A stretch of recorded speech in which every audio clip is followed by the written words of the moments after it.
All right, my friends, welcome back. Now that we've seen all three of these showcases, now we get to decide as a community who actually freaking had the best showcase. And I have my idea of who actually had the best showcase, but I kind of want to talk to everybody. Now, there were incredible games at all three of these showcases: PlayStation State of Play, Summer Game Fest, as well as the Xbox Showcase. Now, my my favorite showcase is, I don't know if I want to tell you guys just yet. I don't know if I want to tell you guys just yet. But I'm pretty firm. I'm pretty firm on mine. I think that yeah, I think I'm pretty firm on mine. But let's talk about this for a little while. Um, Actually, you know what? I'm just going to tell you. I think that for me, this generate or this year, the one that probably surprised me the most and probably won in my eyes was probably Summer Games Fest. And as we get into the um, that one, I found to be, yeah, yeah, Summer Games Fest for me. Summer Games Fest for me this year. Xbox Game Show was pretty damn good. Definitely, in my opinion, better than the PlayStation Showcase. PlayStation Showcase was probably um, the one that I would have liked to see more. But with developers pretty much shunning um, PlayStation, timed exclusivity or their little third party exclusivity. PlayStation really didn't really have a chance, so to speak. And I don't really care much for Wolverine, so Wolverine is kind of like I never really cared about Wolverine a lot. So while I know a lot of people are probably like really happy for that. I mean, I love Insomniac, so I will end up buying that game either way. And playing through it and then making my judgment on the game as it releases. But God of War Lao Fei, it was a lot of that has to do with how I felt about God of War Ragnarok. Okay, so Ragnarok kind of let me down massively. So I'm kind of going into Lao Fei with that negative. I normally don't base games off of other games. I usually base them off the one prior to that. And I went into Lao Fei, or I went into Ragnarok feeling way too hyped for that game, and came out kind of like, whoa, what the heck? Not very good. And so going into Lao Fei, um, I got some different feelings about that game. I got some different feelings about the game, but we'll play it and we'll see how it turns out. If it turns out good, awesome. I'm happy about that. Summer Games Fest though. Summer Games Fest started off with just the I felt like the flow of Summer Game Fest this year really worked very well, and them having like Final Fantasy at the end of the show, I thought that was a good way to cap that off. And then just so many different games throughout that, and then with the Xbox showcase, E-Day, very cool, very cool. I did like that, but they still showed us a bunch of games that they basically have already showed us and gave us like dates for those. Um, them not dropping like a um one of those what do they call them again? The surprise drops this time. That kind of put me off a little bit, but you know, and then Call of Duty at the end. I mean, I love Call of Duty, but we already knew about Call of Duty, and I was really hoping for. See, the thing is people started hyping up stuff that was going to probably launch during that, and I didn't get my Rise Son of Rome, so I was, my remaster or even a Rise Son of Rome 2. So I don't know.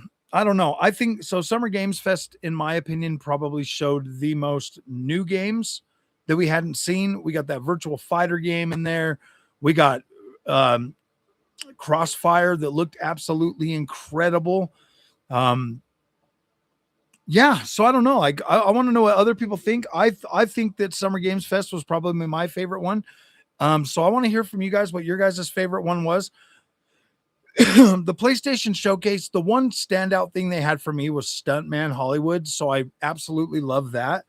But I feel like, with stuff like Stellar Blade 2 coming to Summer Games Fest, I just think Jeff Keighley's show was probably the better one. Obviously, if we had to go head to head, Xbox versus PlayStation, clearly Gears of War E-Day smashes freaking God of War Lao Fei. Like easily, like that just looked way better. Um, all around, and they showed that at like 60 frames a second. They were showing Lao Fei at 30 frames per second. I'll be able to play God of War day one on PC. I will have to buy Lao Fei on PlayStation and play that there, which is not it's okay. I got a PS5 Pro. It is what it is. But the fact that PlayStation is moving away from PC kind of has me feeling like, what are you doing? Like, why are you doing this idiocracy now? And then obviously Xbox, kind of pulling back like clockwork and, Gears of War E-Day and being like, well, we're going to draw a line in the sand. These ones here are exclusive, but not going in and doing some of that to some of the other games. Xbox absolutely started off this generation very, very in a much different place. Where Xbox is now compared to where PlayStation is,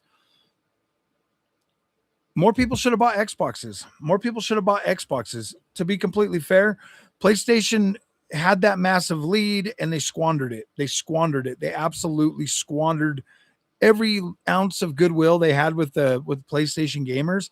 Gave them Concord and freaking. I mean, at least with Xbox, you got a multiple different types of games. Yeah, you're right. Xbox. Well, no, I don't think they're dead. Obviously, Lou. In terms of like competition between PlayStation, Xbox, and Nintendo, yeah, you're probably right. You're probably right. Like Xbox would have to do something like way major to get people to forsake their libraries on PlayStation and Nintendo to come to Xbox. So like in a competitive frame, yeah, you're pretty much yeah, you're pretty much right with that, and I totally agree. But in terms of like Xbox building a console for their diehard fans, they absolutely need to do that. They absolutely need to do that. They have to do everything they can to hold on to what they've got, and having access to PC games on Xbox, that there's the next evolution for Xbox fans, whether we like to admit it or not, but it is. And Xbox going that way definitely makes a good thing. They don't need to make their money back. I mean, they do need to make their money back, but having access to Xbox means that they will not have to essentially subsidize it anymore because you'll have access to Steam and everywhere else. So they don't need to subsidize it no more. So now they can just build a badass console that legitimately competes with entry level PC price way, and be able to bring that console like experience to PC. Some people still play on Xbox. My wife's been playing on Xbox all day. Each one had at least the thing is they all had really good games, but I think in terms of like new games that haven't been showed, I think for me Summer Games Fest kind of won this year. I think Jeff Keighley did a really good job, and I think he deserves a lot of praise for how he give him more praise for what he showed this time so that he can replicate that success into the future. Um, yeah, I think Xbox's showcase was easily the second best. Easily the second best. PlayStation's was definitely third this year, and a lot of that just goes to show you that they like really messed up on their priorities this generation. Whereas Xbox, kind of just shut up and put their head down. They did a good job, dude. They've already launched Forza Horizon 6 this year, which is incredible.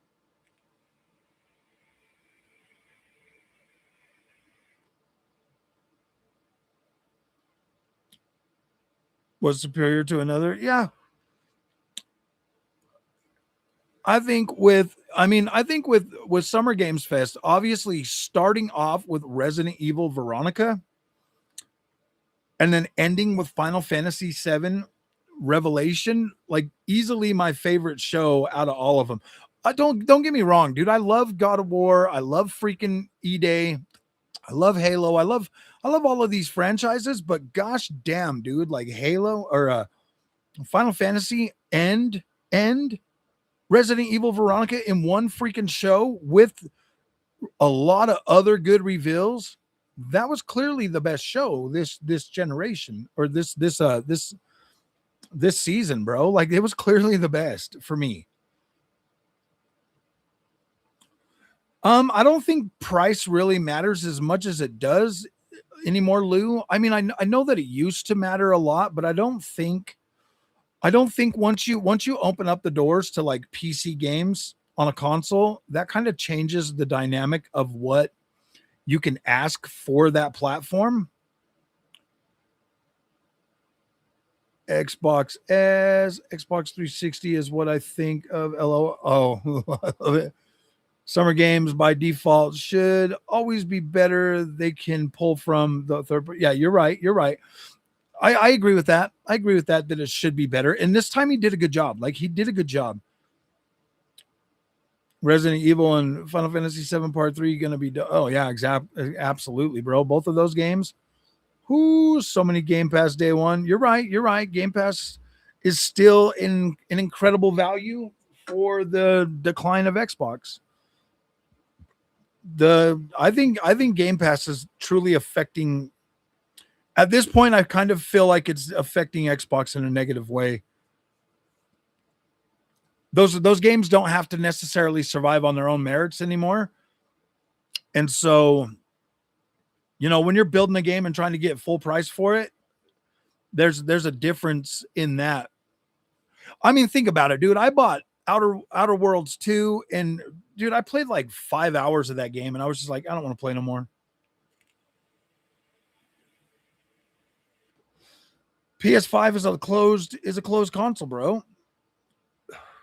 I don't think you're understanding what I'm saying. You're coming from this from like a console mindset. When you look at what Xbox Helix is going to be, open to PC games, that changes the dynamic, that changes the entry price, that changes what they can sell it for. Because now it's no longer competing with a PlayStation or a $500 console. It's now competing with an entry level PC experience. So, yes, they can ask more money for that. They can absolutely ask more money for that experience. They're no longer locking you to the Xbox platform. Therefore, they no longer need to subsidize the console. I think you're looking at it a little bit wrong, but yes, I get what you're saying. But Xbox gamers with the ability to play PC games on their Xbox, I think they're going to appreciate that a lot more.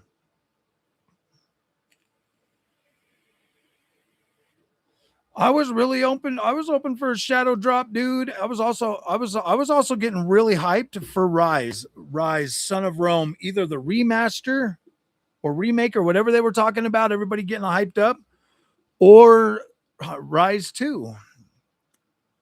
The people who attended yeah, exactly. They got a free Xbox Series X. I think if Xbox would have announced that a new Xbox, like a PlayStation 5 Pro competitor, I think it would have been better. I absolutely think it would have been better for them to do that, especially now, so that they could have it ready for holiday season and sell it with Grand Theft Auto 6. But it's another missed opportunity for Xbox, bro. It's definitely another mixed opportunity for them.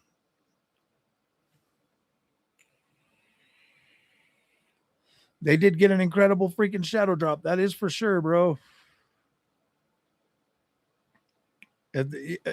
Game Pass only works if there's 100 million subs, bro. Then Game Pass works. But as it sits right now with like 30 million or under 30 million or wherever they're at, it doesn't necessarily translate to the type of growth that would guarantee success long term.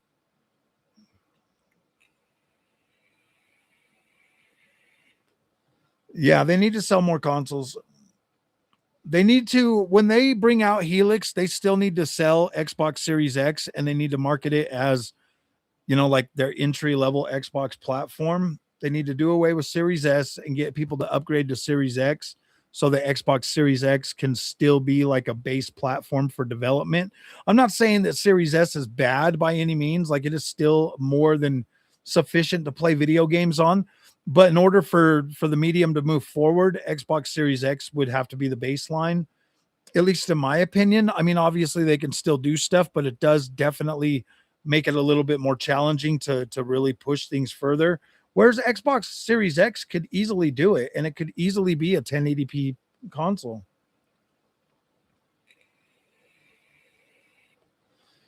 I hope it does. Honestly, bro, I really hope it does improve the Xbox PC store. I do because I buy all my games on Steam now because Xbox refuses to let them update games at the same time. Helix will be too expensive for enthusiasts. Yeah, you're right. It will be. It will definitely be expensive. It will be expensive. It needs to be. It needs to have more of a higher price.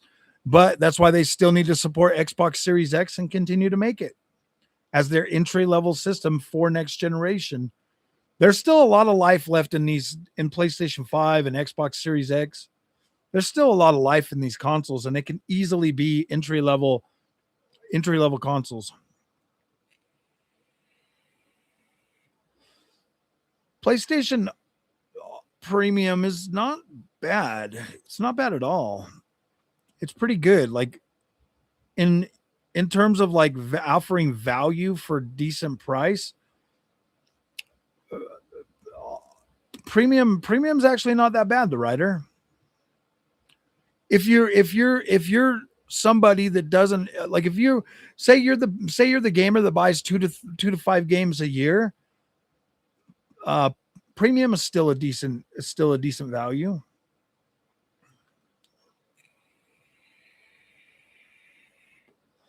I got me a Portal. I like my PlayStation Portal. I like the aesthetics of it probably the most. I like it. I like the utility of it too. It could be better, but it's fine. Fine for what it is. I don't think that giving access to gamers at a reasonable price, like a monthly subscription, is a bad thing. Like I've never thought that. I actually like really liked and supported Game Pass until they started jacking the price up after Call of Duty. That's when I was like, nope, I'm out. I'm not wasting my money on this anymore.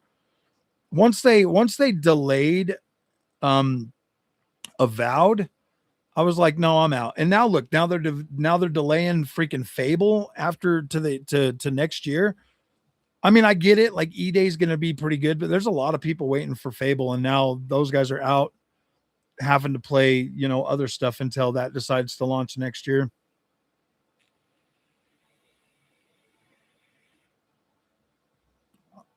That's the thing with Xbox, bro. They need to stop delaying games. They need content on Game Pass for everybody.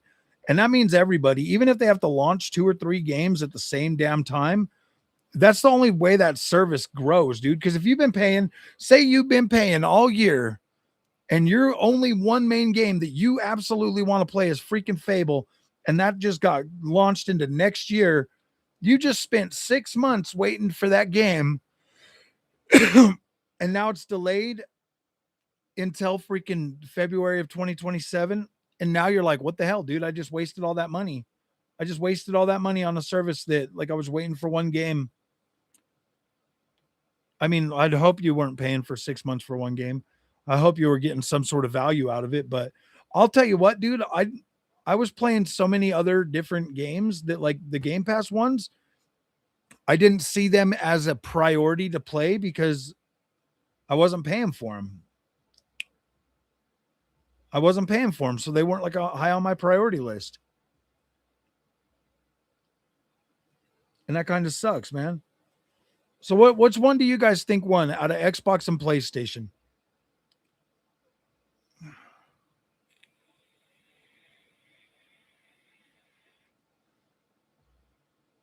I pay Game Pass Ultimate around 2 games a year. 2 games a year. Phil's biggest fail was letting Series X launch with no. Yep, you're right. You're right. That really damaged this generation so bad. So bad. I remember like at the beginning of this generation, I play a lot of third party games, so it never really affected me much. But for them to not have any first party Xbox games and then to launch them, you know what, guys? Like a lot of people, I liked Halo Infinite. I thought it was pretty good. I liked Forza Horizon 5. I thought it was incredible.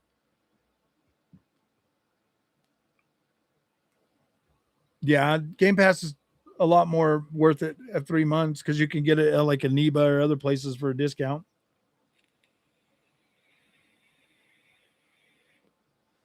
Mm, should again, Xbox should win.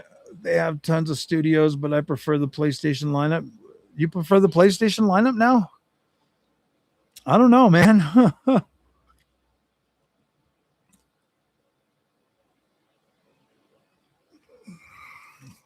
PS5 has less exclusives than ever before. Plus, no one is buying the exclusives. Yeah, dude, nobody's buying the exclusives. That is. I mean, Ghost of Yote, bro, was just trash. Well, the world looks incredible. The gameplay is great, but that character is. Yeah, I don't. I try not to throw around the word trash very lightly anymore, especially on YouTube. But I think Atsu's trash. Atsu is absolute trash to me. I hate that character. She's so dumb. She's so dull and so annoying that I just don't like her, bro. I would much rather you you compare Atsu to freaking to Nawe on freaking Assassin's Creed, and it's like, yeah, there's a stark difference. Nawe's way cooler, man. Way cooler. Yo, DB, what's up, buddy? Do you have any recommendations for PSU brands looking into buying a new one to replace my 750-watt thermal take? GF3 as my system black screens when I start my games on the 7900 XTX. Check out the Asus Prime 850, bro. I bought 2 of them. I got one in my I put one inside my Xbox or my Razer eGPU case, and then I just put one in this PC that I just built, 850, and that's powering a 7900 XTX with no problems, might I add. No problems. It's pretty good. So yeah, dude, they're affordable. They're like 115 bucks for the Prime.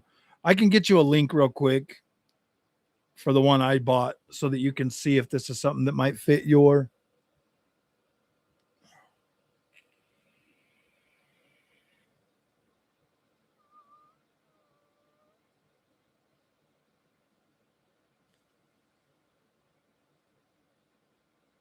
Oh wait, returns and orders. I'm not returning nothing. I just want a link. Oh sheesh. Dude, I got this at a better deal. Unfortunately, I got it for like 115 just the other day, but it's been a good one for me.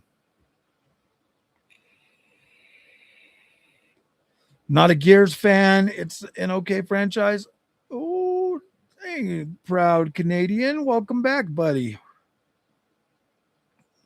Not a Gears fan. It's an okay franchise. I'll tell you what, dude. I'm like I like the way this new Gears of War E-Day looks. I liked 4 and I liked 5. I never played the first 3 when they first came out. I was too busy being a PlayStation fanboy back then. On 360, my kids played the Xbox 360 and I played the PlayStation.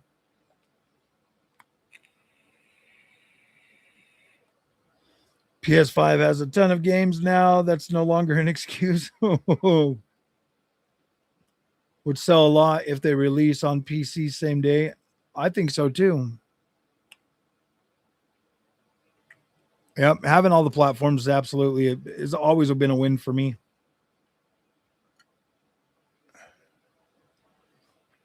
PlayStation this generation. PlayStation's been a joke this generation, bro. It really has. I mean, there's good games, like there's stuff to play, but damn, dude, they really screwed the pooch with that whole freaking Jim Ryan. Let's do games as service for everything. PSVR 2 is incredible with GTR with GT7. I yeah, dude, I bought one specifically for that game.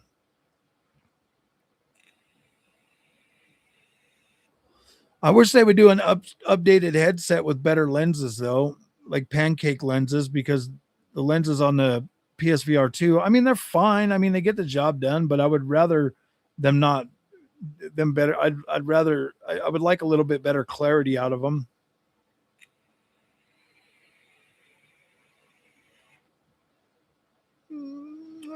Yep, 131 now. Damn, I got it for 115 when I bought it, 114 or whatever.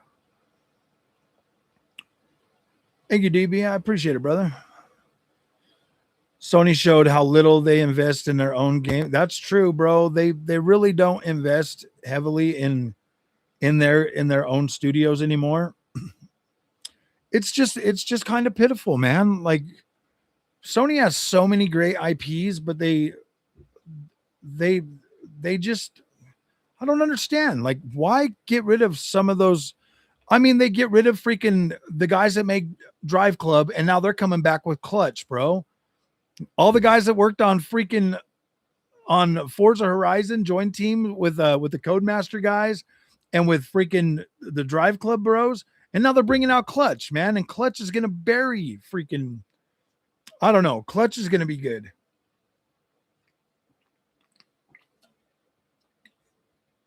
It's gonna have that grid freaking aspect during races. It's gonna have open world like Forza. It's gonna be cool, bro. Like I have a lot of faith in Clutch, bro. I'm really on point with that. Gears was legend. Yeah, I had a 360, but my kids were into Call of Duty, and that's what they played. I mean, they liked the first Gears, but I never played the Gears. I was too busy with all my little PlayStation. Dude, I was working so much back then, bro, that I just didn't have the time. The main games that I played during the PlayStation 3 generation was a lot of racing and a lot of Assassin's Creed. Everything else, you know, I would buy a game, I'd beat it on the weekend, and then I would trade it back in.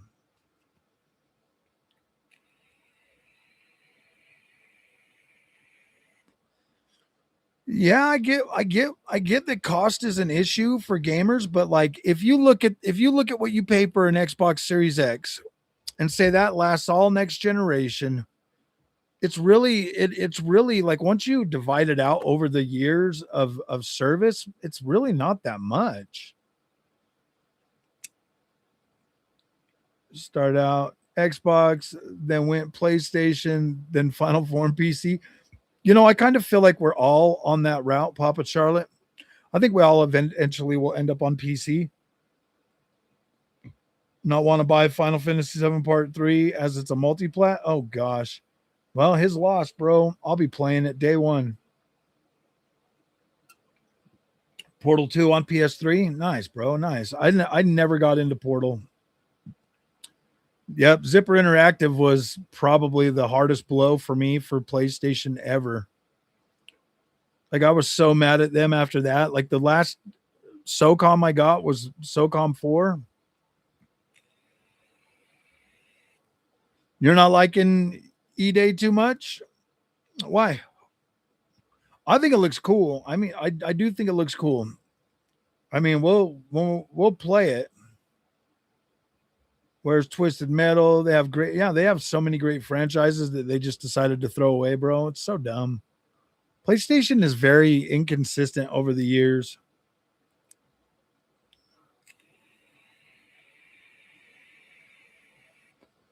Yeah, looks like another Gears of War. That's what it's supposed to be.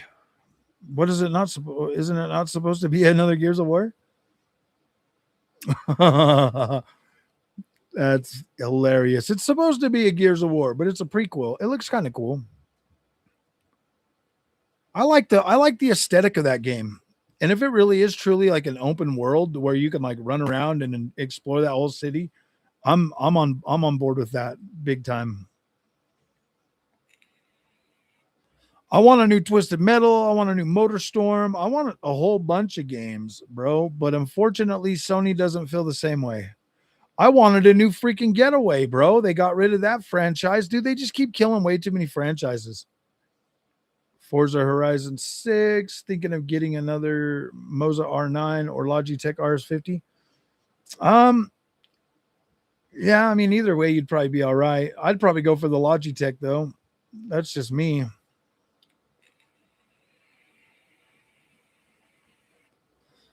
It's different as they turn from Japanese HQ. Yeah.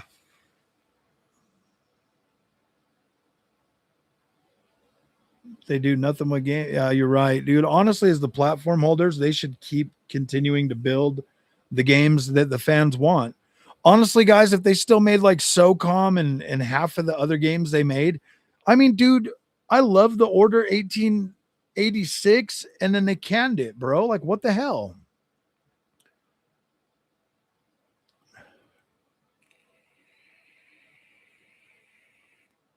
Wasn't around earlier. Gears of War looks average to you. Only game catching my eye is a game called Resonance Plague Tale Legacy, but we already knew about that game. I gave Jeff Keighley the win this year, dude. Crazy Taxi is insane, bro. Yeah. Rise Son of Rome.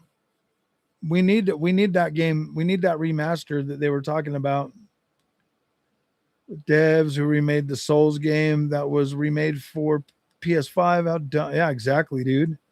Why did they get rid of them? That was the dumbest move Sony's ever made. Well, sacrifices have to be made after buying Bungie, the useless ass Bungie. Bungie was so much better off when they were hungry and they were building their own games.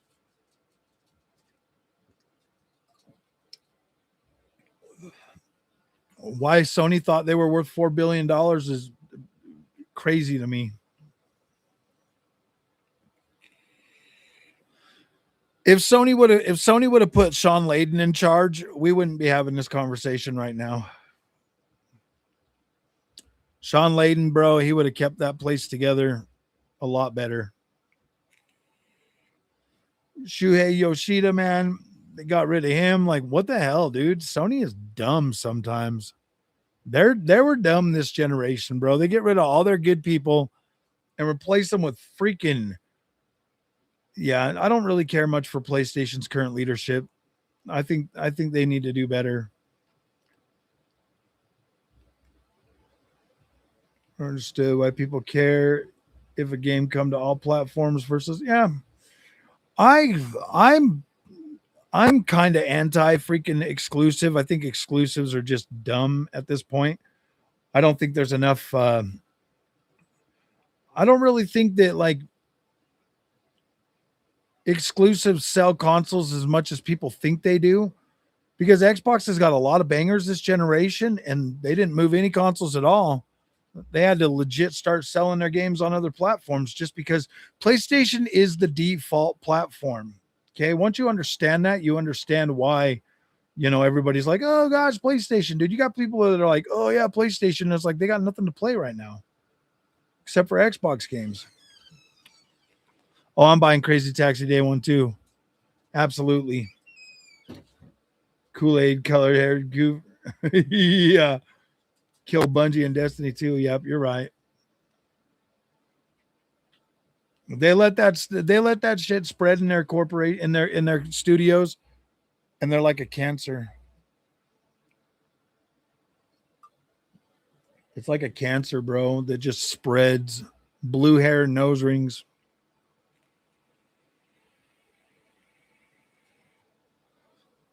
I think Game Pass has definitely had an effect on Xbox this generation too. I was blind to the fact at first, but I do see that Xbox Game Pass has absolutely damaged.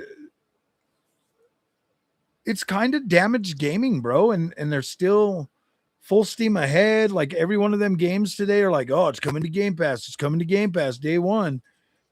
And it's like all them AAA games that are coming to Game Pass, like that eventually they have to raise prices when they do that. If they've just started putting like 6-month old games on there, I think they would do a lot better. Like right when they go on sale, put them on Game Pass, you know?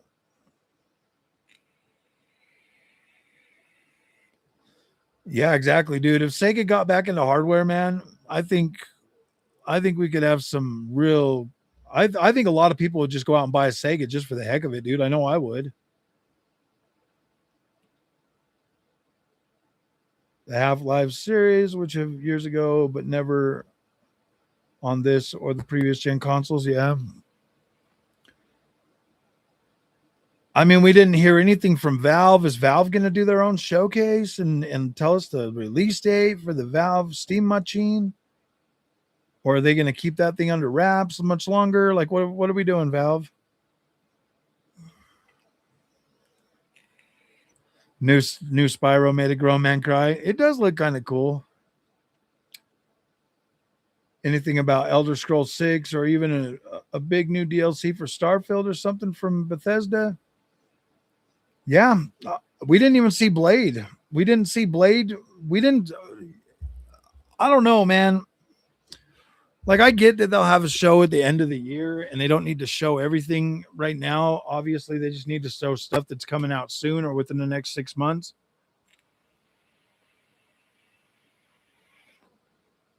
Could you tell me this Xbox Helix is? Can you play Gears E-Day disc on it? I have no idea, bro. I don't know what their deal is with it. I don't think we know anything really about it yet. Remade the Jack series. I think that would be cool. A remake, not a remaster, but a remake.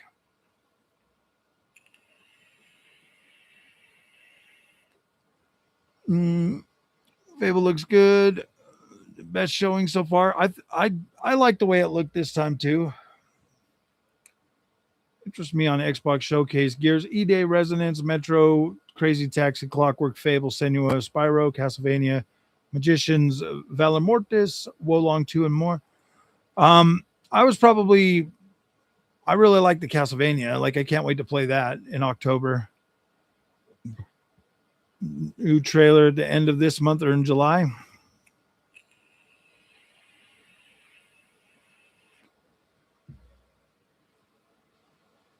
Ooh, I don't know. I mean, when we get that new trailer for GTA 6, then we'll start talking about it. But one thing we do know for sure is that game is coming out in November, dude. Not one other developer had the balls to put a game out in November.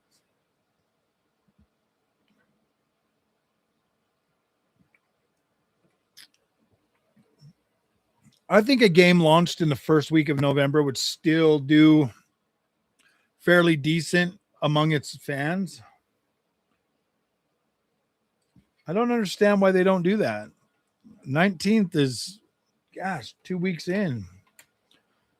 I could easily play a game before that comes out. 2011. It came out in 2013, Papa. Straight as well, but man, they barely show any gameplay of it. Yeah, because it's not coming out till 2027.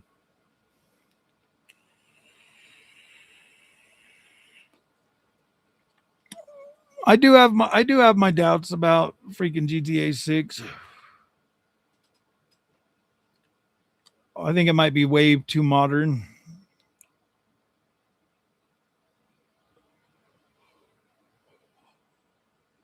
I think these showcases were pretty good though this year.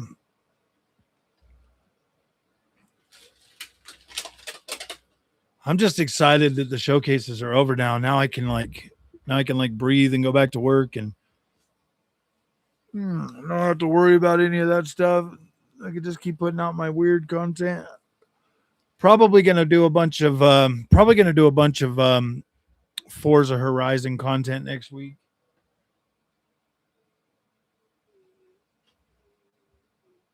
Ninja Theory are releasing Wolong 2. I thought it was Team Ninja. Ninja Theory is releasing Senua. I know it's hard to. I get them mixed up sometimes too.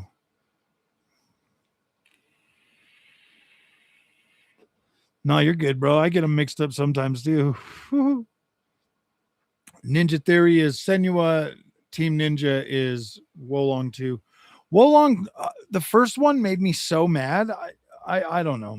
I don't know. Like I get way too frantic when I play those types of games.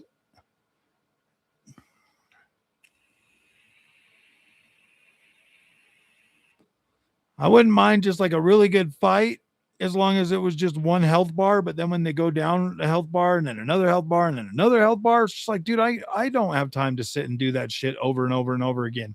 That to me is not fun at all. Like I play games to have fun, and that's not fun. That's not fun at all. Souls like games, I have enough already. I mean, I've got plenty of them. And to be completely honest with you, until I finish one, I'm not going to buy any more Souls games. I mean, I literally just bought what the hell is that game? It was like another game that's already what game is that I just literally got? And I got to that first boss and it already started annoying me. Let me pull up Steam. Oh, Onimusha. I didn't buy it, but Onimusha.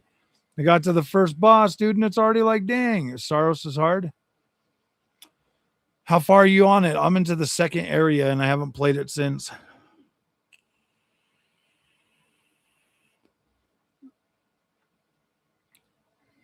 I was really hoping that that one would be something that I mean, I like it. I like the structure of it, but I just don't have time to play these really hard games anymore. LG 9XG monitor? I haven't looked at any other monitors. I don't need any monitors, so I don't go out of my way to buy monitors. You're on the fourth boss? Nice. It's way better than Saros. I don't know. Saros is pretty good, but definitely the best. But they all have filler. For me, I think my favorite one out of all of them was Summer Games Fest, bro. Resident Evil Veronica and Final Fantasy VII pretty much put that one on top for me. I'm only a 50-50 Gears fan. Like I've played both the newer ones, 4 and 5, but I never beat any of the older ones. So I don't know. Like maybe this one will, because I bought the freaking Gears of War Reloaded, and I was just like, yeah, I don't really care for it, man. Phantom Blade 2. I think it's the cover shooter, the way the cover shooting works for me. I'm really hoping that the new one will be really good. Stellar Blade 2, Lords of the Fallen 2. Yep. Those are all incredible. Like I think Jeff Keighley's show was the best one for me. Xbox and PlayStation, they have a tendency to like, you know,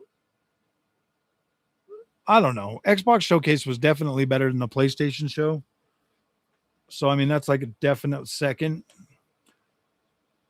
But I kind of felt a little let down with that show today, man. I was really hoping for another Rise game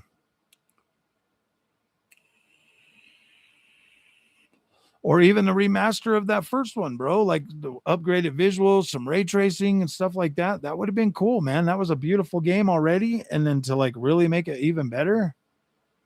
I've added a lot of games to my wish list after these showcases. Yeah, that's for sure. I mean, even 1666 Amsterdam in freaking Summer Games Fest, bro. I think Summer Games Fest for me was the better one.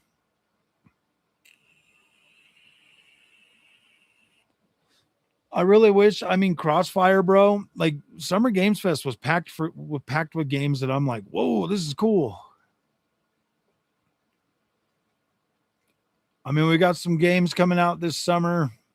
Obviously, the next best game for me right now is going to be um, Assassin's Creed Black Flag Resynced. Glad to see them getting some of their mojo back. Yeah, it was good. Definitely better than the PlayStation show, but I think for me, Summer Games Fest was absolutely the best this during this, this week.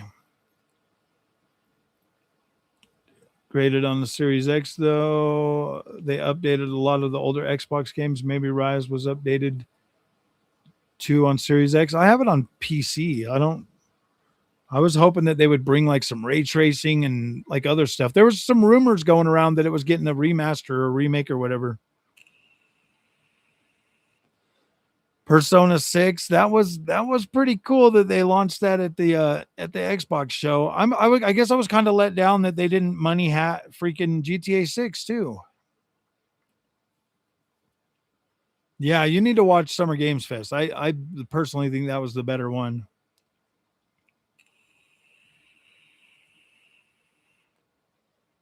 It was my favorite Summer Games Fest ever, hands down.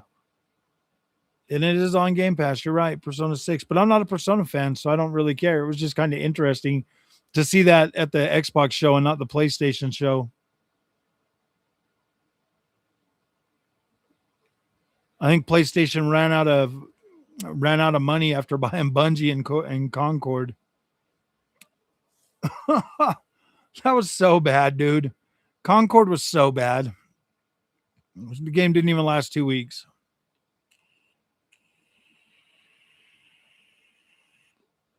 I mean, what did they think was going to happen, dude? Look at them dumbass characters. Who in the right mind thought green light and that was a good idea? That's what I don't understand, bro. It's like, look how dumb. Yep, Sorrows flopped as well. You're right. You're right. It did. Everything that Sony's put out lately has just not been good. Ghost of Yote flapped. It flapped around like a little fish out of water, and now they're not even bringing them to PC anymore. So that pretty much kills those games dead in the water. They're dead on PlayStation 5. Ghost of Woke, yeah. I think all the PlayStation studios had a mandate to make a strong female lead, and they all flopped like floppity floppers. I am having a great evening. My favorite game show was Summer Game Fest 2026. I just don't think anything is going to top Resident Evil Veronica for me, bro. Like, period. Like, there's no other game out there that's going to top that for me. That is just incredible. I mean, and then Final Fantasy, obviously. I really like those games. Crossfire. I think Summer Games Fest had the better show this year.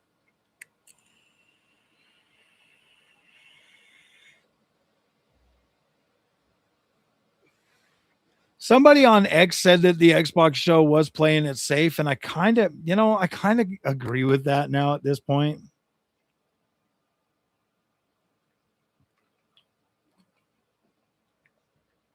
I mean, they were all pretty good, very entertaining, for sure, for sure. Like, I'm not upset with any of them at all. I just think the better presentation was probably Summer Games Fest. 2 hours long, lots of cool games. Both Xbox and PlayStation shows were about an hour long, and then they both had deep dives. I mean, Gears of War E Day easily freaking more exciting. You never played Resident Evil Veronica? No. Well, you're in for a massive treat then, for real, for real. I mean, after the showcase, I was gonna sit and play whatchamacallit. I was gonna sit and play some more Gothic 1, but you don't like Geoff? Jeff Keighley's all right, dude. He's just like any other content creator, bro, trying to make money. trying to put together a cool show, at the same time balancing fan expectations with, developers and stuff. Like I get it, bro. Like I don't I don't I don't hate the guy at all, man. I actually think he's doing good, bro. He's basically replaced E3, which is cool, and then he's got the game show awards. He is a fanboy, and that's fine. Let him be a fanboy, dude. He loves PlayStation. He's watching PlayStation crash in real time. That's fine. A lot of people love Sony, the writer. A lot of people love Sony. They are the number one freaking console platform. Like, it's okay. Just like everybody loves Nvidia. It's okay. It's okay. It's okay. It's not that big of a deal. He still puts out shows for everybody. Both PlayStation and Xbox have kind of pulled away from him, though, if you haven't noticed. And that's kind of better for him. That's actually better for him, because if PlayStation and Xbox pull away from him, that means that he's got free reign to like really make interesting content with third-party developers.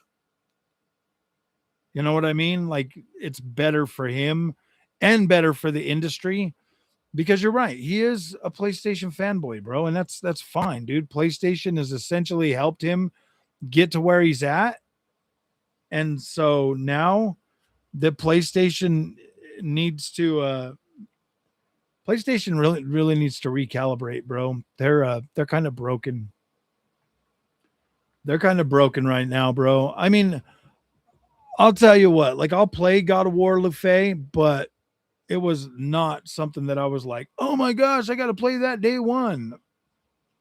You know what I mean? Like it wasn't like super, super exciting to a point where it was like, oh my gosh, this is so badass.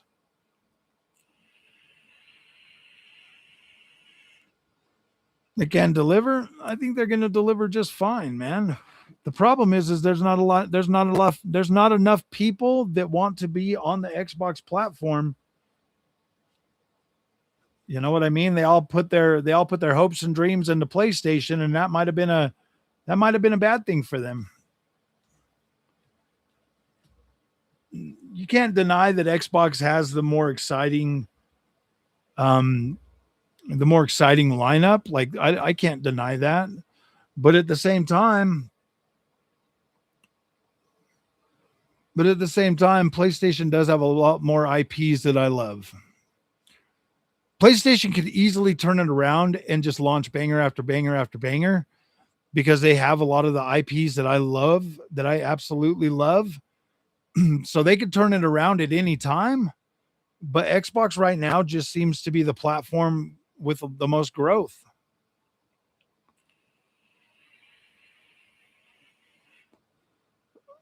Summer and fall. Looks like Xbox is taking back its exclusives. It's taken back a couple of them.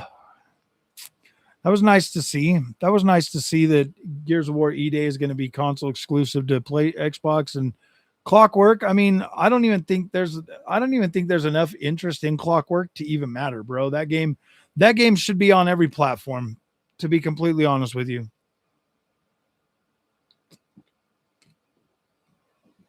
They'd have been better off making Halo exclusive, to be completely honest with you. And then Xbox, yep, that's where I'm at, Michael. That's exactly where I'm at. Summer Games Fest was the best and the longest, and then Xbox, and then PlayStation.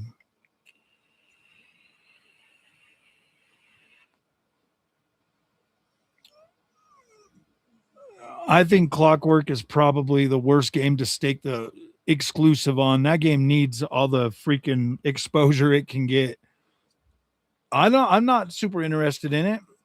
I mean, I think it looks cool, but I'm not like, oh damn, I got to play that day one. After Avowed, I'm not really like, when it comes to like In Exile and freaking what's the other one? Obsidian. I'm just like, I don't really care too much about the games they make. They're not very interesting to me anymore. Gears of War sales will be mediocre and Xbox will quickly revert. You felt that way about it? I thought it looked pretty good. And if it's an open world, I'm okay with that. But yeah, I am going to be pretty busy this summer, dude. Looks interesting. Not sure though. Didn't have a game similar a few years ago. Yeah, Clockwork. Yeah. Well, they did. I mean, I don't know. It kind of looks like a Bioshock type game, but then it doesn't. You're playing Clockwork Day One, and you guess it's on Game Pass. Yeah. New strategy seems to be exclusive. No, it doesn't. Every single game that came out, Halo would have been the better one to make exclusive with Fable. Fable needs to be exclusive to Xbox. I don't think PlayStation guys are going to really care much about Fable. It's just kind of a if they want to win their fans back, just plug the 79, runs flawless. Nice, bro. Nice. Spyro and Crazy Taxi, they do look good, but they'll be on every platform, so it doesn't matter. Do not need Xbox. Happy with PS5 Pro. PS5 Pro is incredible, man. The game looks awesome. I did watch. I've seen that. I just don't see it being a good game for me. Just because Sony players buying their games. Yeah, that's very true, man.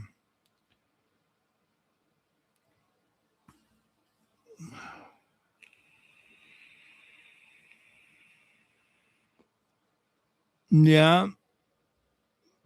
Well, Asher's got a lot of work ahead of her to right the ship of Xbox. And you know what, man?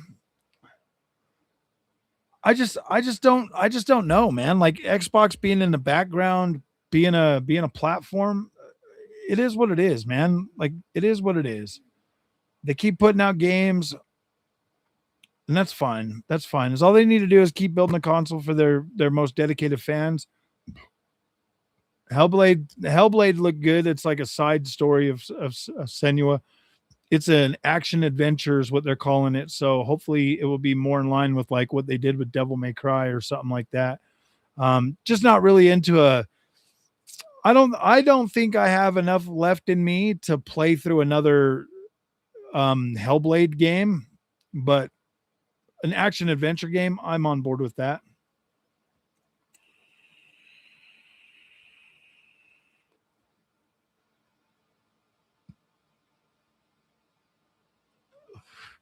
You don't understand. Like nobody's leaving PlayStation and their digital catalog in their digital library to come to Xbox, bro. Nobody's doing that.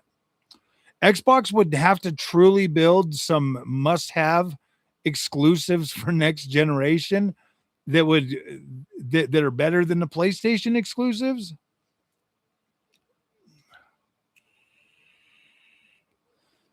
I don't think Hellblade was boring, Mod. It was just a one and done for me. Like there's no way in hell I would ever play through either of those games again. I mean, they were great one playthroughs. They were one and dones.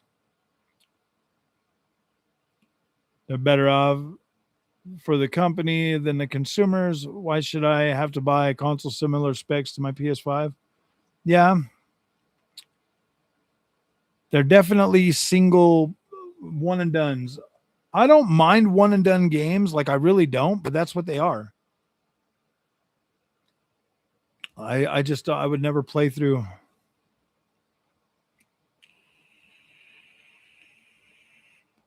Just wish it was more combat focused. Yeah, that's what the new game is going to be. Proud Canadian. They just announced Senua. It's another game, but it's going to be an action focused game this time. Series X, PS5 Pro, PC, Switch. I don't pirate games. Nah. Many gamers have multiple consoles and switch subscriptions monthly from one console to another.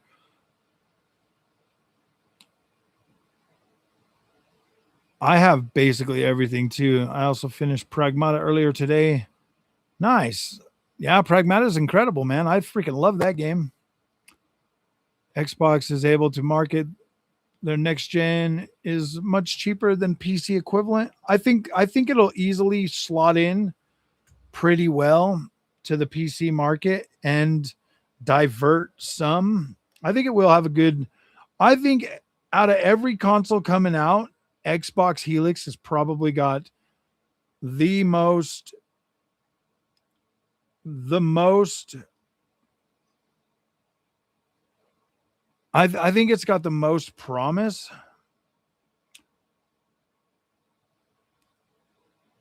I'm thinking that that new Senua game is going to be pretty good. Who won the summer? Who won the Summer Frog? For me, it was Summer Games Fest. Summer Games Fest took it home for me.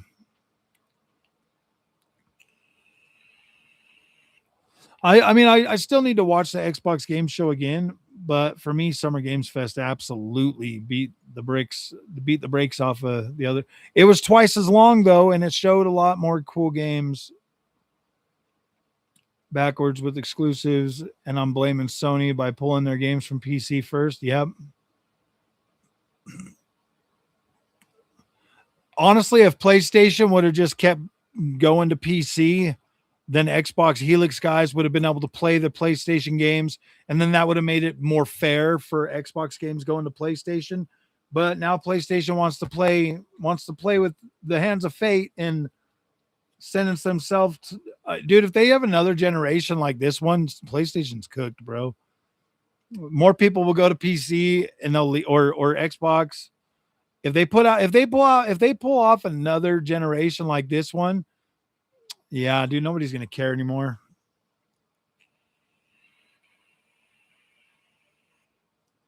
What game? What game do you have 10 hours in a demo? If you got 10 hours in a demo, yeah, you should probably buy the game.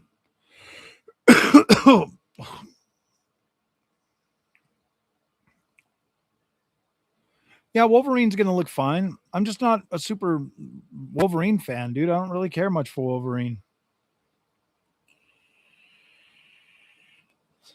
If they would release their own if they would release their own app, it would be fine. I would literally still buy my PlayStation games on PC through their app. I would have no problem with that.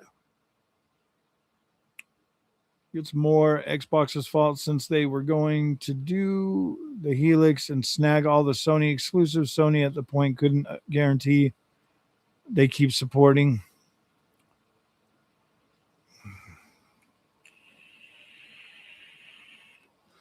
It will fail, but I'll support it.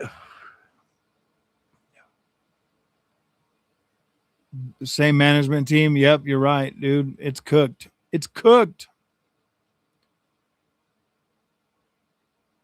Buy it, no regret here. Oh, are we talking about Pragmata? Absolutely, dude. Pragmata is an incredible game. Buy it. Buy it immediately.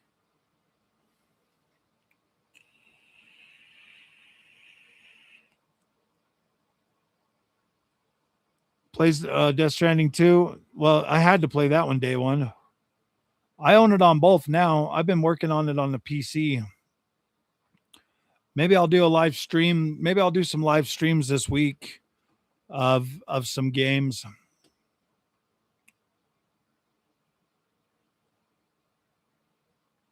Renovate the console. That makes it. What do you mean?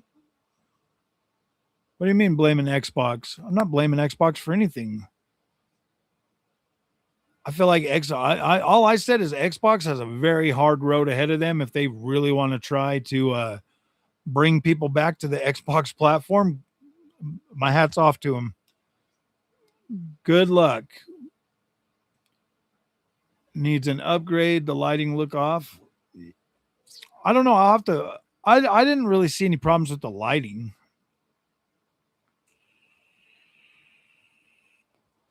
Oh,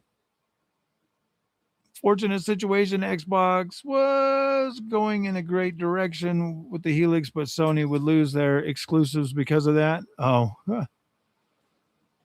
well, Sony needs to do something. Honestly, they need to keep supporting PC.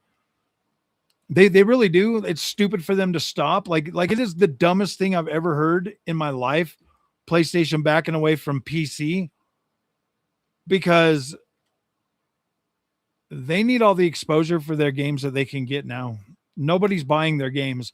Xbox puts games on PlayStation and they sell instantly. Yeah, I definitely think that was a massive mistake for Halo to go to PlayStation. If they want to go back to the exclusives, that was a dumb choice. Well, they're not there for PC because they don't put them out day and date. They make gamers wait. And let's just put it this way: there's not any PlayStation game that's special enough to where it has to wait longer to go on PC. There's not one, not one. I mean, look how good Death Stranding 2 did on PC, and that's only because Death Stranding 2 is a damn good game. None of the inferior stuff that PlayStation's put out this generation is worth waiting. Like to have to wait a year or two for freaking Ghost of Yote to come to PC. Yeah, dude, I could see why PlayStation was like, "Oh, just forget it. Nobody likes our games anymore. Not even PlayStation guys are buying our games."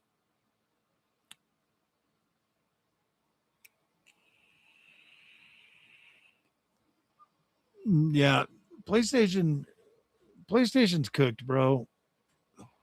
The only thing holding PlayStation up now is Xbox. Yeah, I mean, I think PlayStation's best solution going forward would be to day and date their games and put them on freaking PC. Games should be accessible to everyone. Yep, exactly, bro. Then Xbox, now on PC, and I bought the most Sony stuff I've ever had on PC games, controllers, even owned single player PlayStation. Sony's loss.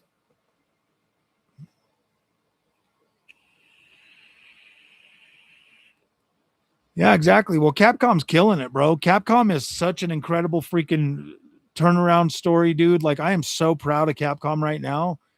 They've just put out so many bangers this year, and Onimusha coming out in October is going to be like that's going to be massive.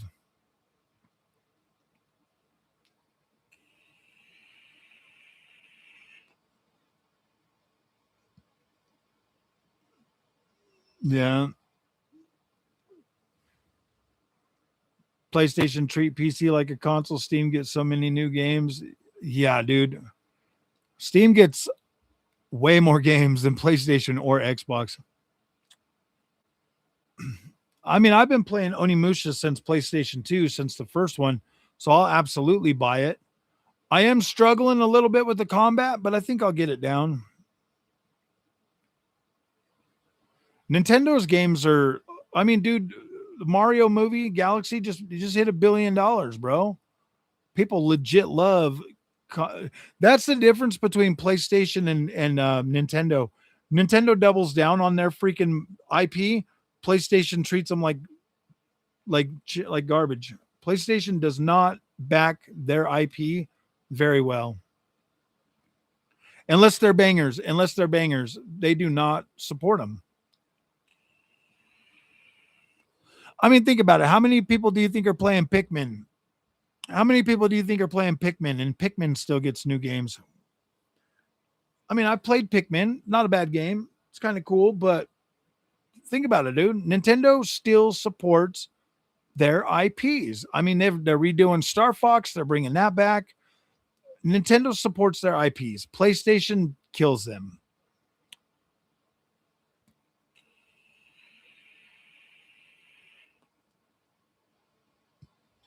Um, I don't think the next PlayStation is going to be $1,000. I think Sony would probably wait a year and launch it in 2028. They've seen how slow sales have been this generation. They just don't have anything worth buying right now. Exclusive games, everybody was still playing Call of Duty coming to only next gen might push some more sales, but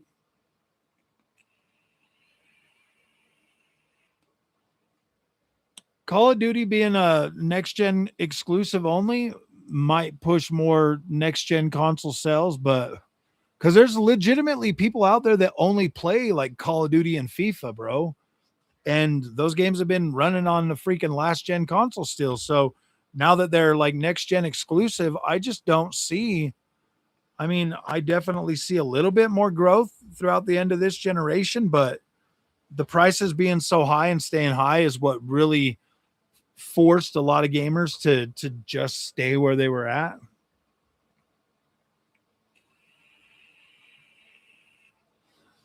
PlayStation 6 is going to be very hard to get at launch because I think Sony's going to do what they do, and I think they might try to limit launch numbers to gauge how well the console is going to sell.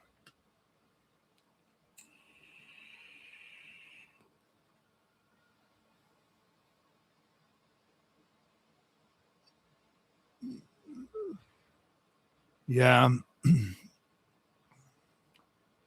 my thought process is it only needs to be a bit more powerful than the PS5 Pro. Honestly, yeah, they don't really need a whole lot more power, honestly, guys. They really don't. I mean, they can make some incredible games with the power level that we have right now. But it just needs better upscaling, and I think they're good. And I know I'm pretty sure PlayStation's going that way. I have learned that gamers will complain about prices and say they won't buy expensive consoles, but once the new console release, everyone buys it. Yep, exactly. Everybody, all the main fans, they'll buy it day one. That I can't get at least 20 to 25 hours of gameplay. I don't have that much a problem with that. I mean, I think like 12 hours is a good starting place for me for a game.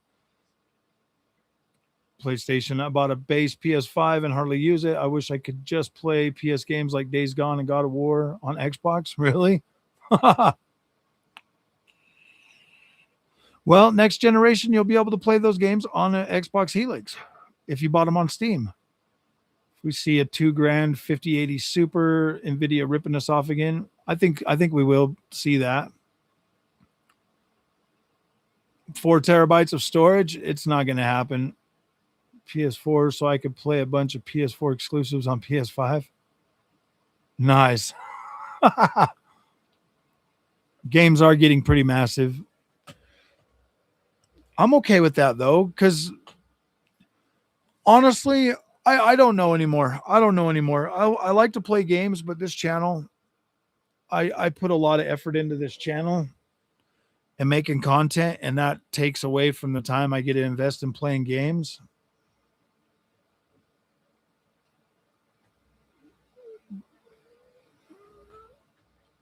Uh, what comes on disc? Nothing but a download code. Yeah, 2 terabytes is probably the starting point for games this next generation, dude. It just has to be.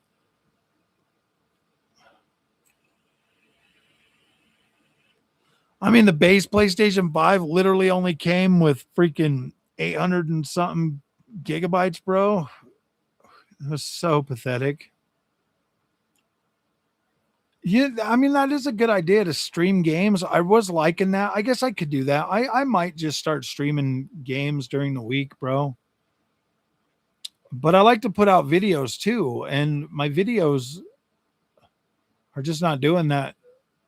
I mean, they're doing fine. Like I'm stable in terms of like my content and stuff.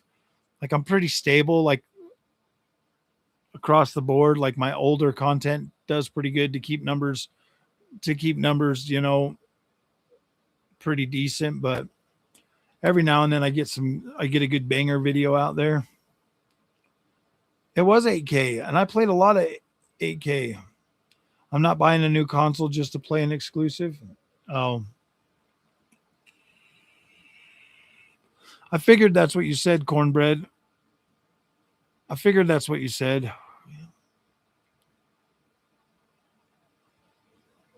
I like your authenticity. Who needs a fancy thumbnail? I don't know, man. Sometimes I make thumbnails. Sometimes I just don't care. I I don't know, man. Like, you know what I mean? Like, how many more flops can PlayStation endure? Probably not many. 48 years old. Gaming is where I spend most of my time, and it saves me more money than anything else. The cost of an expensive PC saves me tenfold in the long run. Absolutely, it does. If gaming is enough to satiate you and give you the entertainment value that you need, yeah, dude. I mean, when you're 48 years old, it's a lot hard. It's you just don't have that. I mean, for me, being 46, I don't have that desire to run around all over the world. And so like playing games is just kind of easy for me, man. I'd post shorts on YouTube every once in a while. I don't really mess around with Instagram or TikTok too much.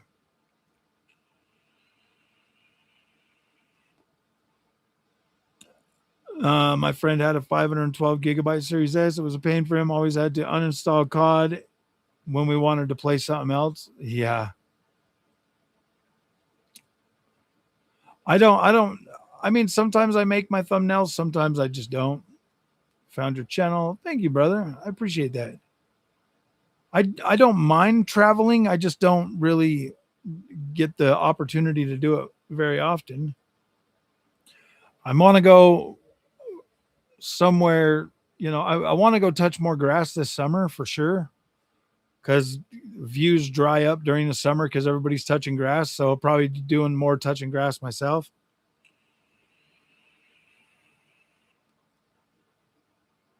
I don't have the bandwidth to do more, Scoozer. I just don't have the bandwidth. I already, yeah, I just don't have the bandwidth to do more.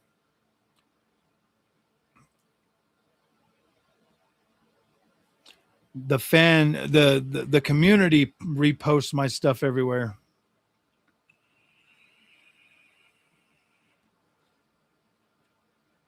400 each. Nice. The problem is I put out so much different content that like YouTube can't really find a good algorithm to put me in to push my content because it's not the same. So like one video that might be good for one person is not the kind of content that that person watches consistently. So the recommendation, yeah, I don't know. I know how to fix the algorithm on the channel, but I'm just not willing to do that.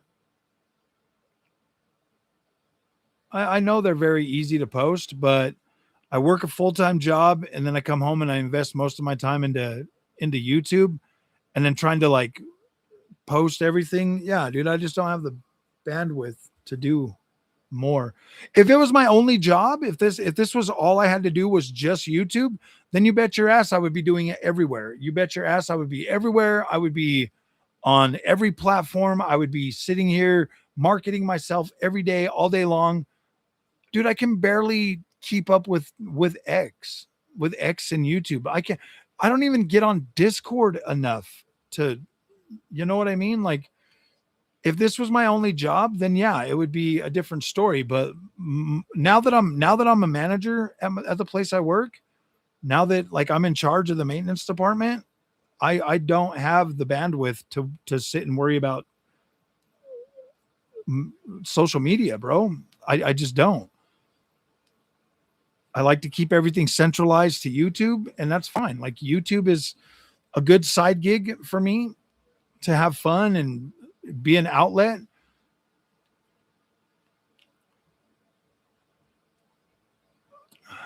I know how long it takes. Like I said, I'm not super interested in growing multiple platforms. What kind of watch? Samsung. It's like the Watch 6 or something. I think it's 6.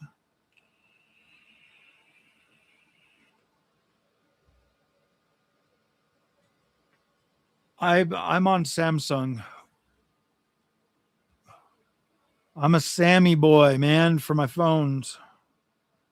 I'm a Sammy boy, a Sammy boy. I got the S25 Plus and the Galaxy Watch 6, I believe. Nice.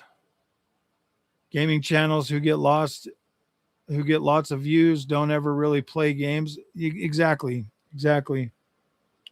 My game completion has went down significantly since I started YouTube.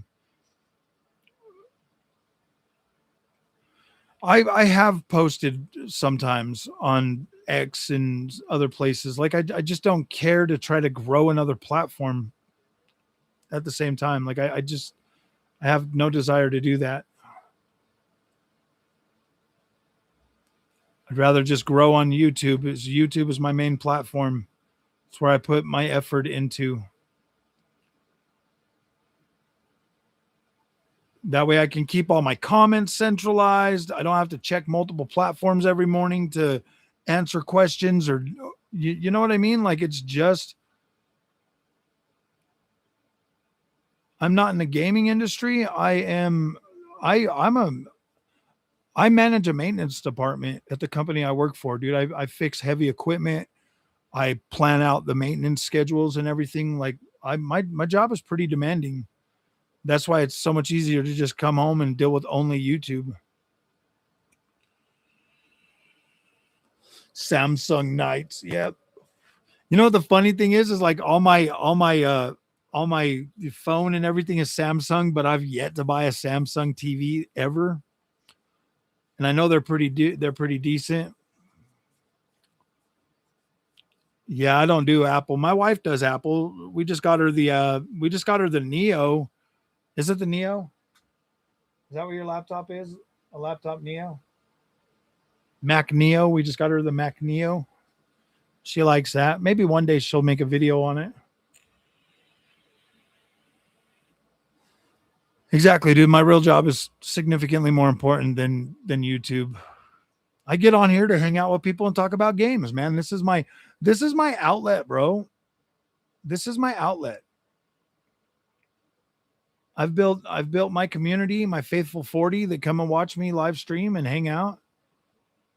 Yeah, MacBook Neo is actually she likes it. She absolutely likes it. I mean, she's got the Apple phone and the watch and the whole Apple iPad and all that.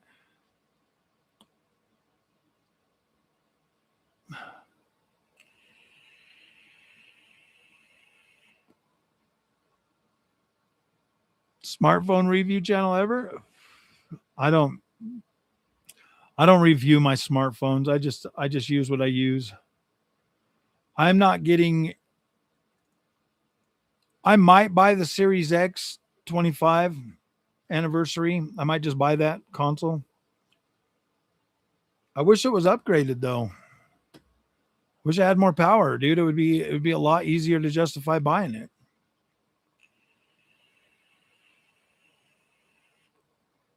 But saying Frog Boy has an audience for his shorts elsewhere, you're probably right. You're probably right. If I ever decide to fully go YouTube, then I would definitely be everywhere. I just, honestly, bro, I don't have the time to sit and read. Sometimes I don't even have the time to get through all my comments on YouTube. What makes you think I could do other platforms?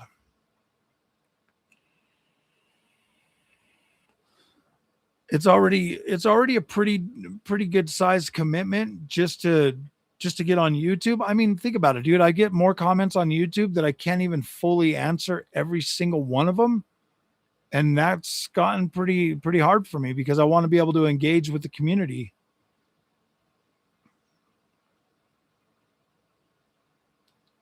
Pro had exclusives. I didn't have access to a PC. Yeah. New cards. If they release new cards like Super Series, I'll probably either end up with the 5070 Ti if it's 24 gigs, or a 5080 24 gigs. I haven't fully decided yet. We'll see how prices are.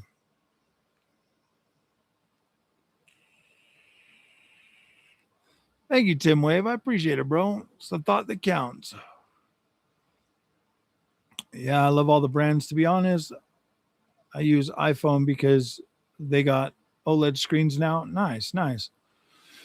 Yeah, I mean, like I've looked at my wife's phone and I just like the freedom that I get on Android more. Bought a Series X from Best Buy for 350 3 years ago. I cannot justify $700 for the same console. Oh yeah, dude. Yeah. 700 buckaroos for the console.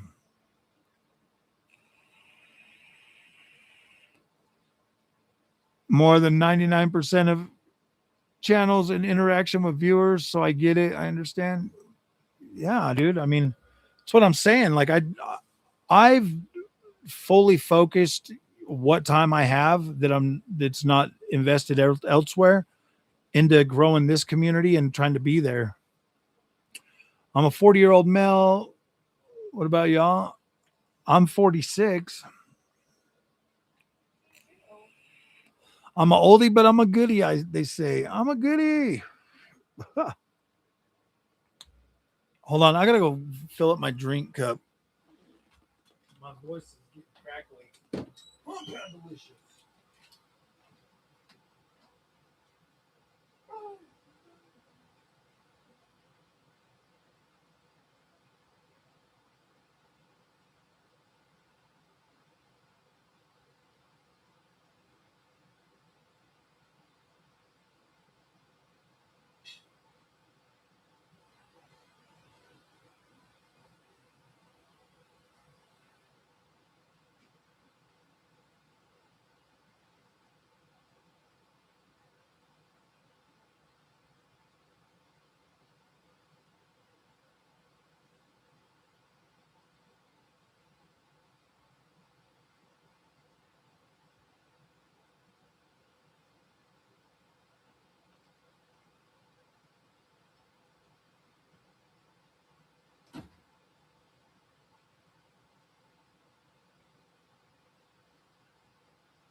Okay, I'm back.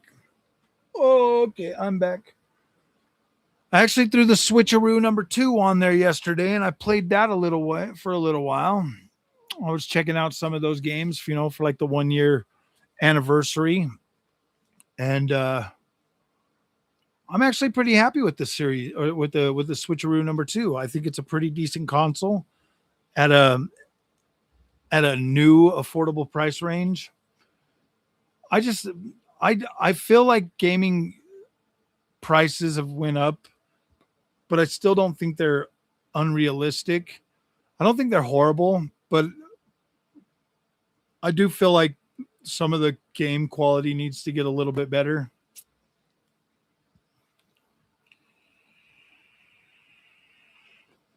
6090 trying to save up? No, dude, I'm not buying no 6090s. I don't care. I don't This generation having a 5090 has put so much into perspective, bro. It's put a lot into perspective for me, man. It's just like, dude, I can play comfortably on an 8 GB GPU and still have fun. Having a 5090 is awesome. Like, don't get me wrong, it is awesome, but I just don't really think we need I just don't really think we need a whole hell of a lot more power.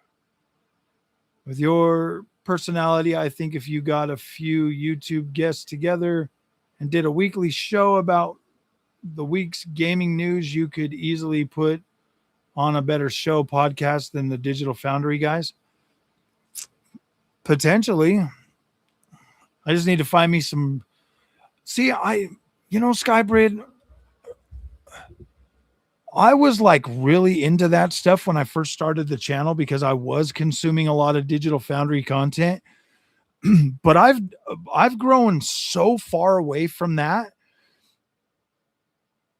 from caring about some of the shit that they care. Like the stuff they nitpick is so dumb. It's so dumb to me that it's I don't know, like sitting there talking about that kind of stuff, like the visuals of this and stuff. I don't know. I'm gonna try a couple videos like that next week to just do like a deep dive on specific games, talk about the things that I like and stuff.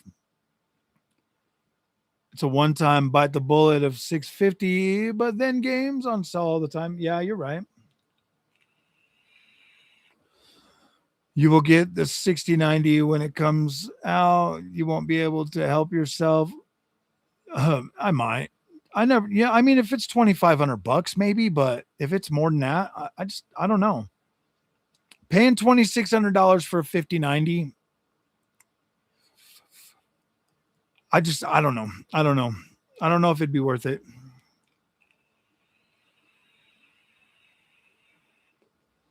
Max settings. Yeah, exactly, dude. My 9070 XT gets way more play than my 5090 does. The only time I really use my 5090 now is for path tracing games. You did a show with the other week was good. You two had a good conversation. Yeah, I like Silicon Steak. He's a good kid. He's a good kid. He's definitely very smart, very talented. I see him going a lot of places, bro. He's got a good future ahead of him. I'm I'm I'm I'm proud to call him a friend. He's definitely a friend. At first, I thought we were going to clash. I'll be honest with you. When I first brought him on, I thought we were going to clash pretty hard. But I like him. I like his energy. Um, I like that.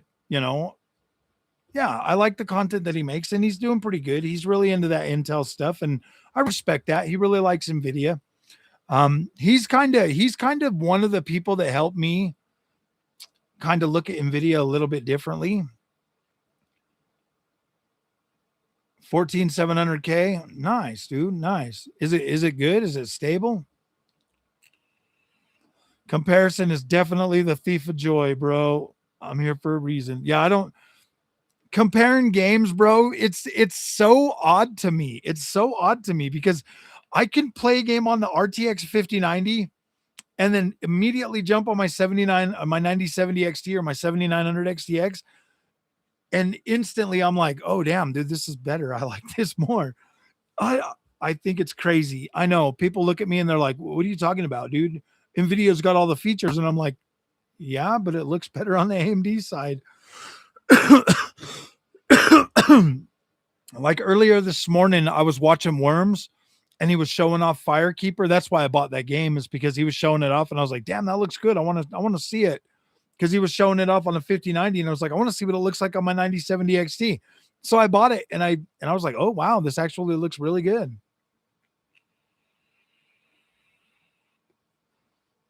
With AI tech, I could definitely see I think 60 series is really going to usher in generative AI with your games. And you already seen how people freaked out with DLSS 5.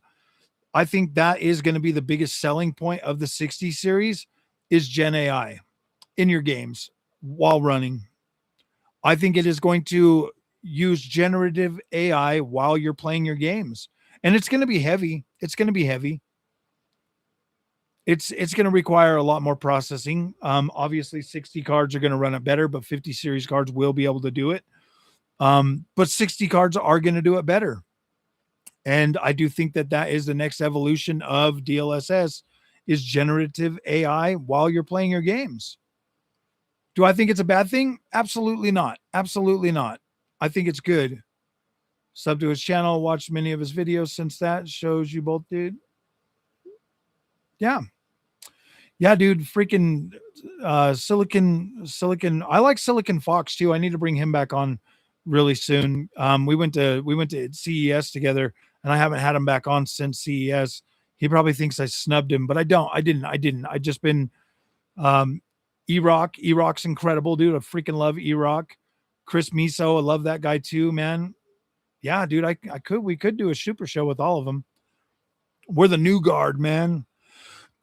They do differ a lot from me though. My mindset is games. Their mindset is tech. My mindset is games. Theirs is tech. I love tech.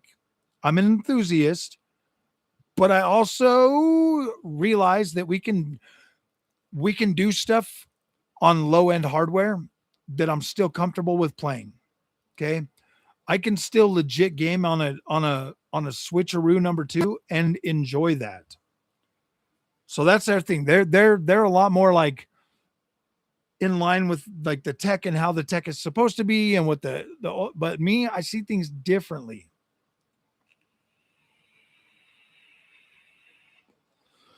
We'll see GTX trailer. I thought we were going to see it today. I'm actually thinking it's never going to happen. They're just going to launch the game on November 19th and hope people buy it. That's my expectation now. Daniel Owen had a mishap with his card. Is that common with the 5090 series? It is fairly common. Well, I don't know how common it is, but you definitely see one every once in a while now. That is true. AMD has crazy color quality. I believe so, dude. I love AMD colors, man. People have been trying to tell me left and right that it's not the case, but I believe it. Like I put on my AMD games and I'm like, damn, I'm blown away. Massive sales lead just to botch. Yep, exactly, bro. I'll see if I can get everybody together. I do a lot of tech, but I like coming from it from a game point of view, bro. And I don't know, man. I'm like that weird tech channel, bro, that everybody's like, dude, you're so out of line with everybody else. And I'm like, well, I'm right in line with me. And I'm okay with that. Like I'm okay with being me, bro. I don't need to follow everybody else and spout the same stuff they do. I bring you an interesting look at tech from a different point of view. And I think that's valuable, especially in today's tech world. I give you the understanding of experience. How is the experience on tech? And God, of course. Jesus feeds 5,000 with 5 loaves and 2 fishes. You like the GTA aesthetic on this? It's pretty badass. Ooh, you can use Discord for conference team. You're right. I can. And we probably will. We probably will do something like that. I seen a Barbie game that was releasing on November. I already have a hard time with just one person, but we can do more. Nice on Xbox and PS5.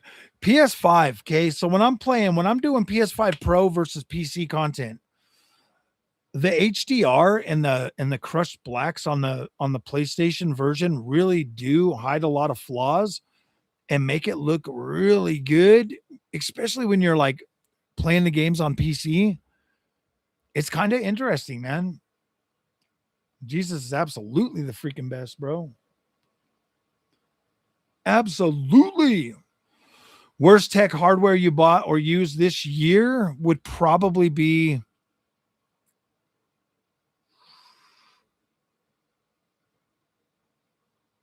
honestly, this might seem a little bit weird, but my least favorite piece of tech I bought was the 45-inch ultra wide.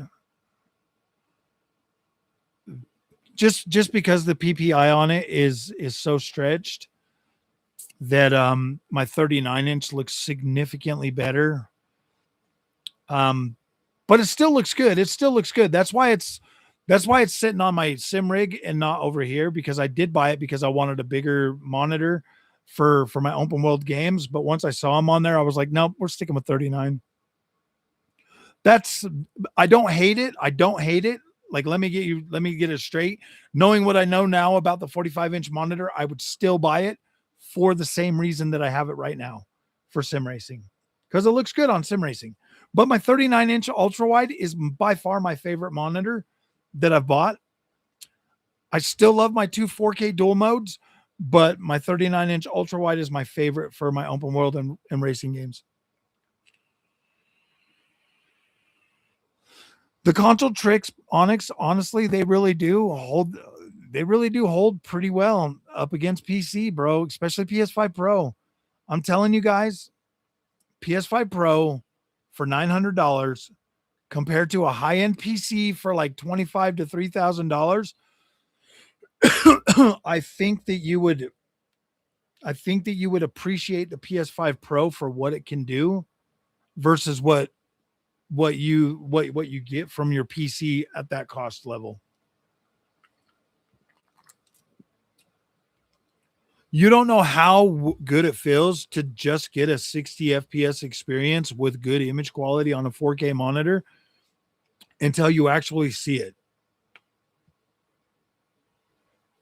You know what I mean? Yeah, you're right. You don't get Steam, but you do get a nice curated experience to where it's good.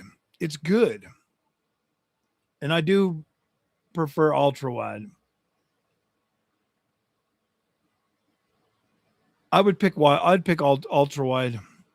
If I had to pick, if I could only have one monitor, I would absolutely go with the ultra wide 39-inch from either Asus or LG.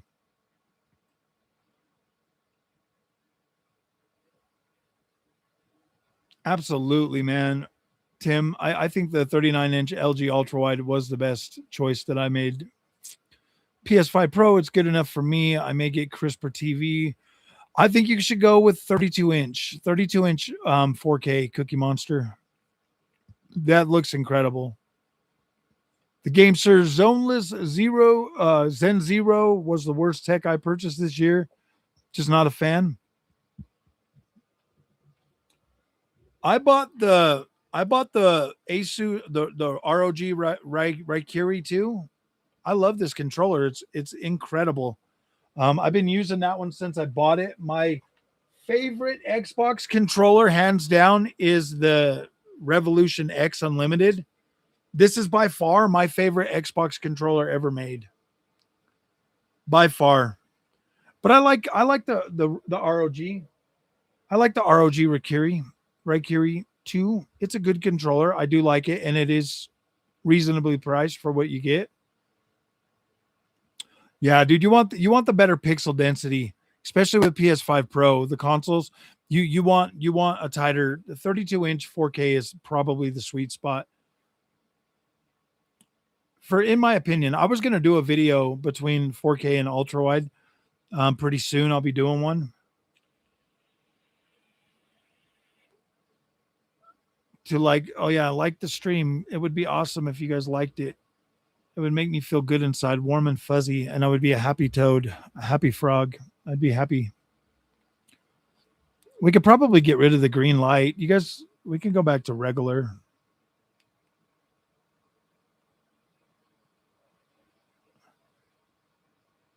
It's probably.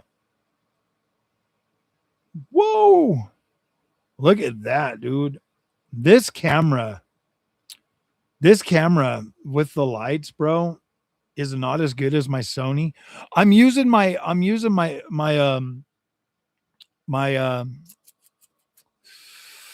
DJI, my DJI camera. Purple was lit. You like the purple? It doesn't focus that well, bro.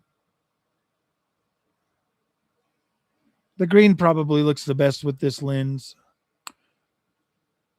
Ultra wide seems more beneficial to multi. It is pretty good for a lot of that. I can do like two, three, I can do like four different screens on there at the same time, and it looks pretty good. Disco Froggy.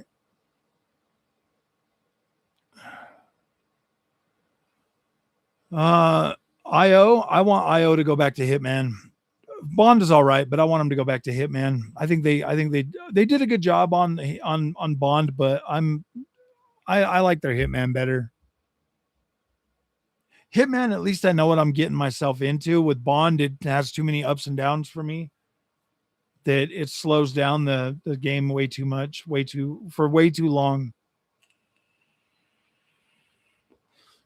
You want some PlayStation support? All right, we can do PlayStation. We love them too. Oh wow, look at that. Absolutely not, bro. Absolutely not.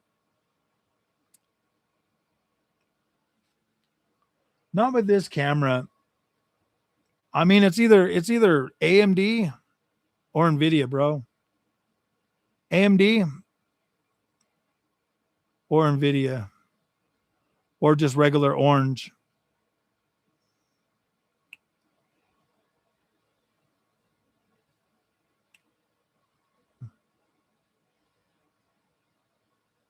I'm gonna get a PC one day. Yeah.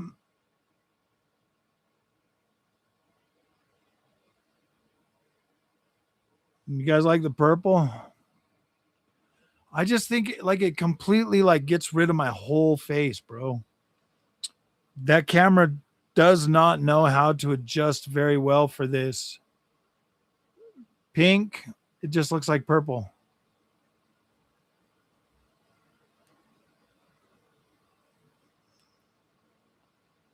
If I go like super bright with the,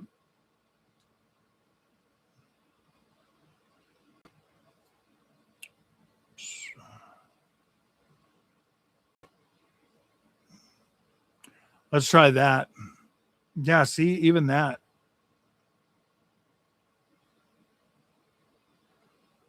If I turn it way low, maybe we could do purple.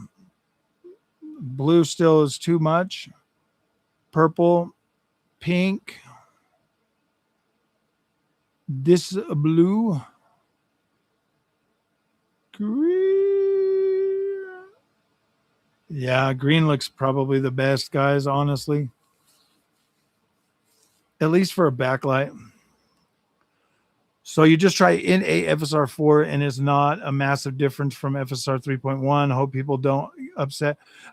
See, you're trying the one that is injected from the leaked version. The new version is going to be closer to PSSR 2, which is significantly better.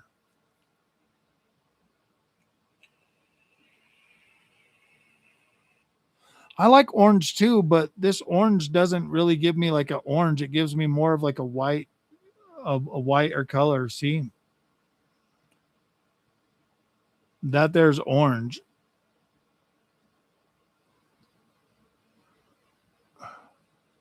Razor light setup. Oh, yeah, I might get some actually.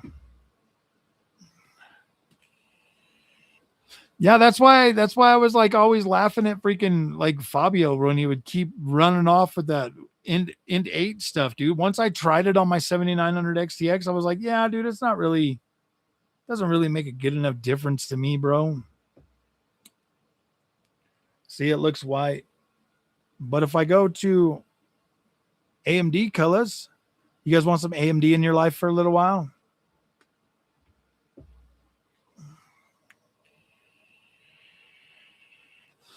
Once it launches next month, Onyx, you're gonna see a lot better image quality out of it. Like it's a lot more tweaked. That's why I just was like, dude, quit badgering my best good favorite AMD guys.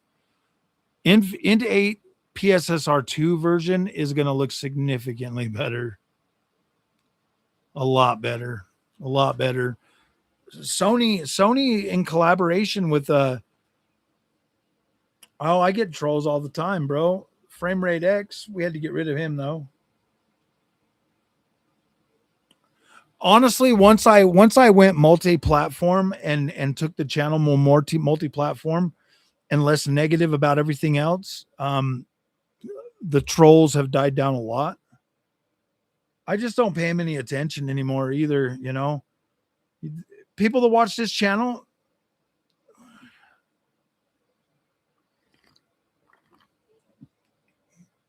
it's in early access right now, proud Canadian. You can get it for $7.99. Capping for sure, but does help clear the image. It does. It does help clear it, but they were definitely capping, bro, for sure. It's not as good as it's not as good. Try OptiScaler client. Then you can just inject it into everything no matter what. And it's way easier.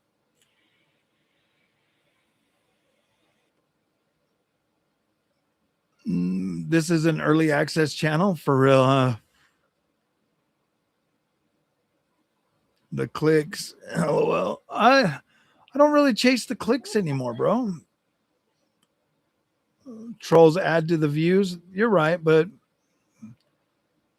I don't I don't really go out of my way to freaking hurt people's feelings about their systems anymore. I try to let people have their own things, and I try to find the good in everything I buy now. That's what I try to do. They are the most lucrative people. They always pay to insult other platforms. You're right. You're right. They do. And they don't show up as much. I don't know why. Maybe they just got bored. They realized, oh man, they're like, oh shit, dude has everything. I wish I still kept your 69. Oh yeah, dude, you should have. Halo's gonna be good. I think it's gonna be cool to play. The bad Nvidia arc again soon. No, Nvidia's not bad to me. I've accepted what Nvidia is.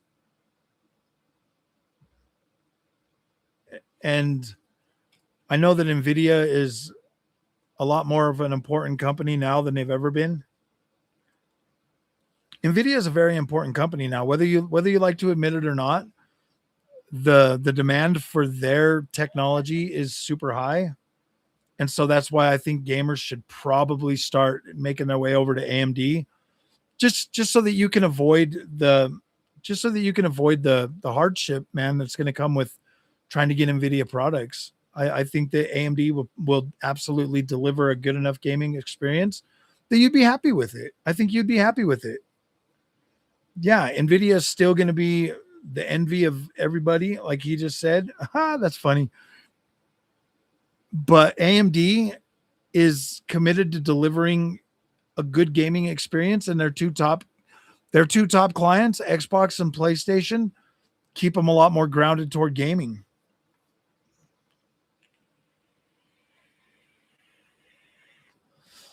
There's really nothing to make a war about.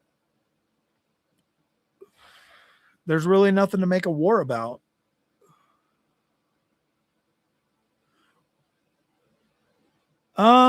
Yes, a PC is going to save you significantly more money down the road, and you're going to have access to a lot more stuff than a console is ever going to give you. So yeah, technically a PC now will save you a lot of money in the future. I don't think I do see Jensen playing some games. I think he's a gamer. I think there's a lot of incredible people at Nvidia and AMD that are absolutely devoted to gaming. But obviously Nvidia became way more important than anybody could have ever imagined. And so I see there's a lot of tug. I see there's a lot of push and pull in Nvidia that yeah, I do think DLSS 5 is going more generative AI. And so I think that that's going to ruffle a lot of feathers in the gaming community. But it's gonna alter the experience from every other platform. And so I think you're gonna have a lot of purists switching over to AMD.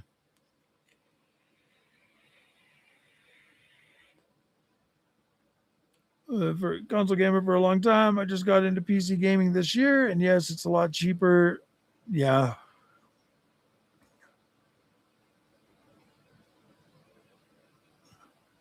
I sold my 1070 Ti for $70 and bought an RX 6600 for 90. Now I'm waiting for FSR 4.1. Hey man, you got to do what you got to do.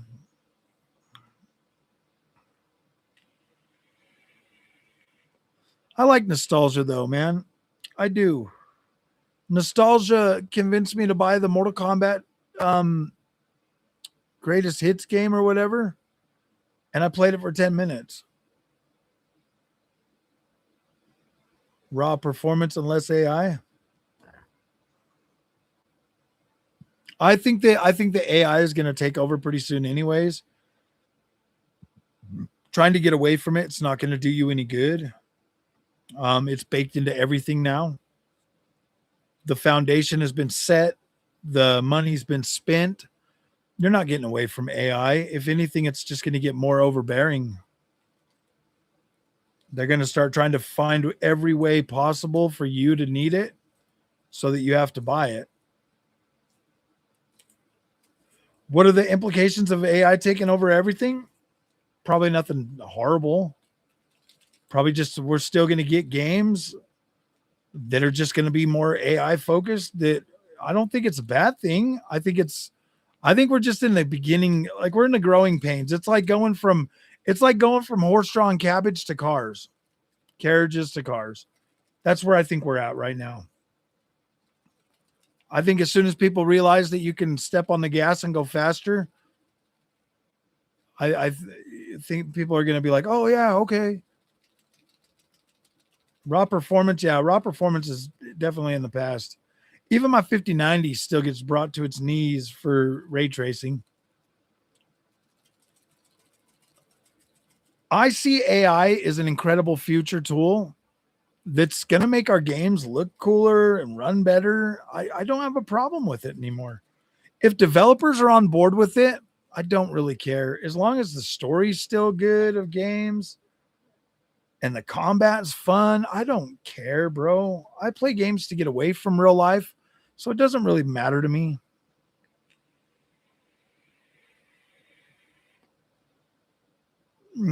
Yeah. I think AI is gonna just replace some traditional rendering things, which is not a horrible thing.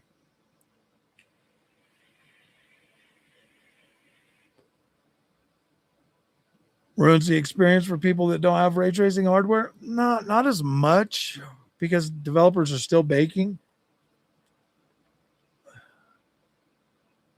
I do see a lot of people going to AMD a lot more frequently as well.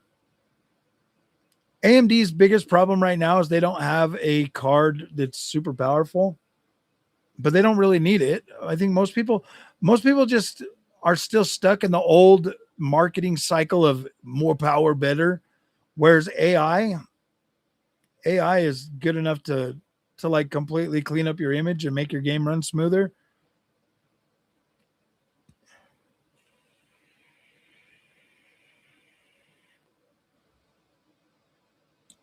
I kind of miss having my 3080 10 gig though. I wish I still had that card,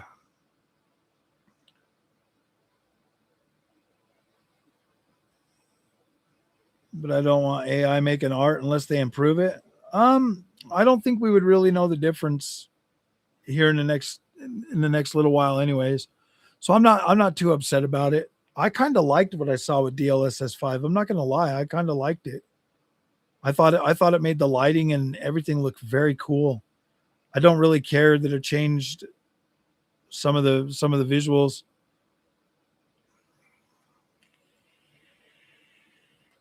After I saw the side by side of like I'm really stoked for DLSS 5. It's a shame that God of War Laufey is never coming to PC because it could have made it could have fixed all the it could have fixed all the it could have fixed all the stuff that PlayStation Studio broke.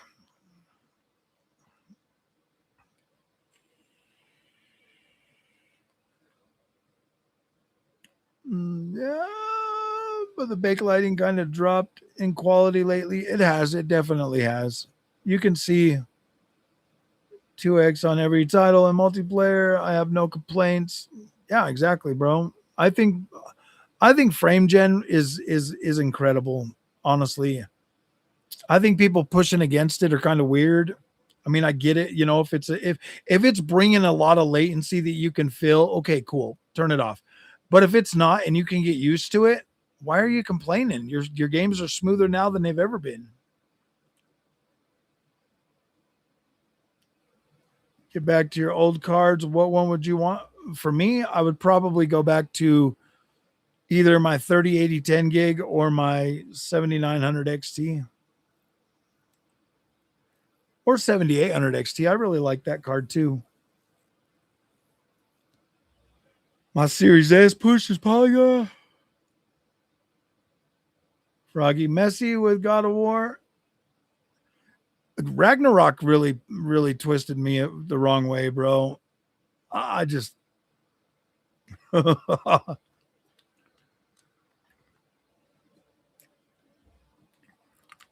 other day I seen a video with a developer that brought large language models into GTA 5, and he was sitting there talking to like the actual AI, and it was like it was pretty cool. Like that is the future of games.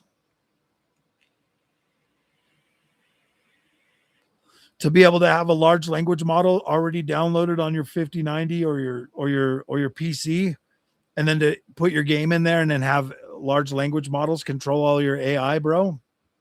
That's the future. That's the future of games.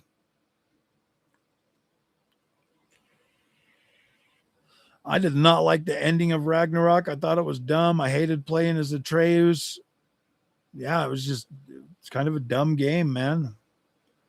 The combat was the only good thing of that game. And the visuals, of course, it looked incredible. What's up, David? That's why I feel like I have to buy a PS5 now because PlayStation is pull away from PC. If PlayStation first party games keep going the way they're going, though, bro, is it really necessary to own a PlayStation?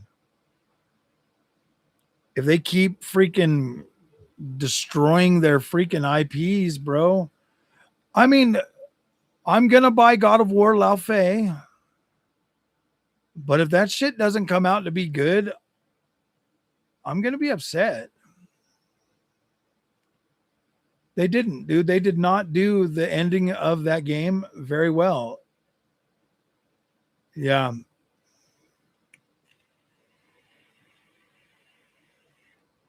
Stellar Blade. Stellar Blade's coming to PC, or Stellar Blade 2 is coming to all consoles at the same time, or everything at the same time, man. I think third-party developers are getting sick of watching their games die on PlayStation. It sucks, bro. So many games have died. Like Forspoken should have been on everything.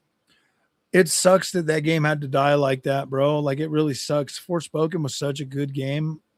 It wasn't like the best ever game, and it didn't have the best story, but gosh damn, that gameplay was freaking phenomenal.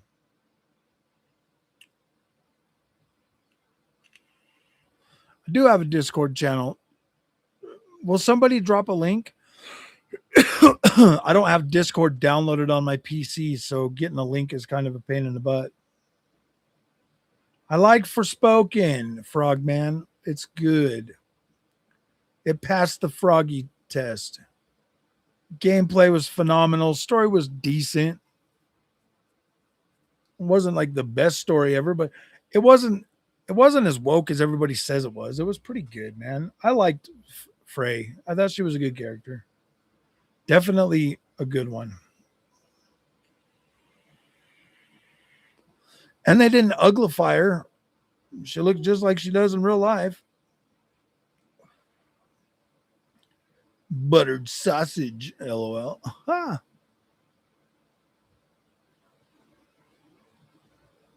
Cuff is not a little freaking square cube.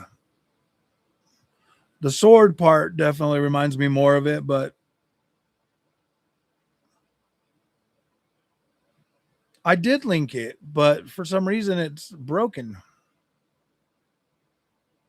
If somebody could drop a link from the Discord, that would be awesome.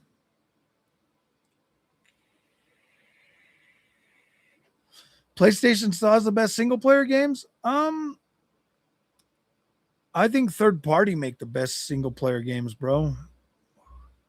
I would play any Assassin's Creed game over any PlayStation first party game any day of the week. I'd play any Ubisoft game over PlayStation first party games any day of the week. If we're being real, Ubisoft games are by far my favorite. I did like 007. I just kind of I do like it. I like the idea of it, but I got, it keeps slowing down too much for me. 1888 game, the 1666. Yes, I did, and it's incredible. I am definitely looking forward to 1666 Amsterdam. Very cool.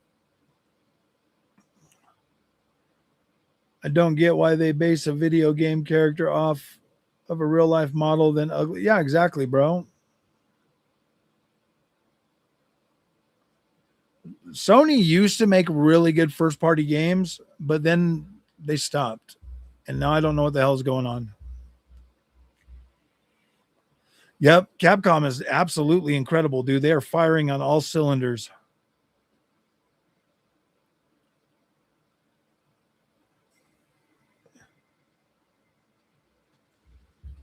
Way too many talking scenes. Yep, exactly. 007 like slows down way too much for me. When I want when I got to when we get to that, okay, so the first little bar thing and the training thing, I was like, okay, this is whatever, we're just training. But then you get to the desert place, and then it slows you down and makes you go get $100,000. I was like, this is dumb. This is dumb. This is way dumb. I was like, I don't want to play like this, and that like really like put a bad taste in my mouth.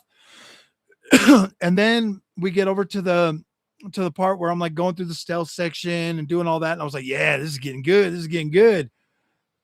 And then we slow down again.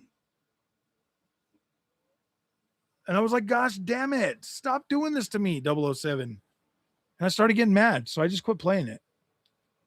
I have to like prepare myself to play 007. So I'm just waiting. I'm just waiting. It's in my backlog now, firmly in my backlog. It started making me mad. And I started like after that chase sequence, and then stopping in that stupid ass restaurant to do all that stuff,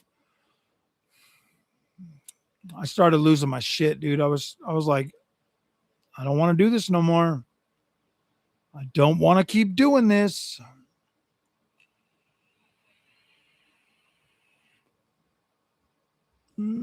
Picked it with the woke virus. Oh yeah, dude. I mean, I get it, Frogman. Like they want to celebrate the woe man or whatever. I get it. It's fine, but at least make the characters cool. I mean, like, there's no reason why Faye has to look like a waitress in a diner that smokes too many cigarettes and drinks beer, bro. Like her big old bulging eyeballs, she just looks like weird, bro. They like they like made her look weird. I was like, oh my gosh, bro. What do you have? I see her walking up to a table and be like, what do you have? What can I get you guys tonight? The smoker lady, bro. I did buy Firekeeper. Yeah, I put out a video earlier today.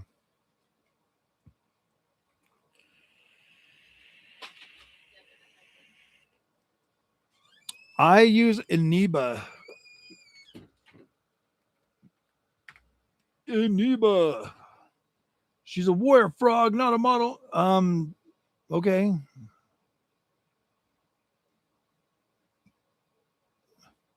Castlevania, I like it. It looks good. I cannot wait to play it. I was really hoping that they would do a third person one. I really like those, but I'll absolutely play a side scrolling like that one. Will the Wiener Hoster coming soon? For real. Middle aged dino. Exactly, bro. I'm like, what the hell?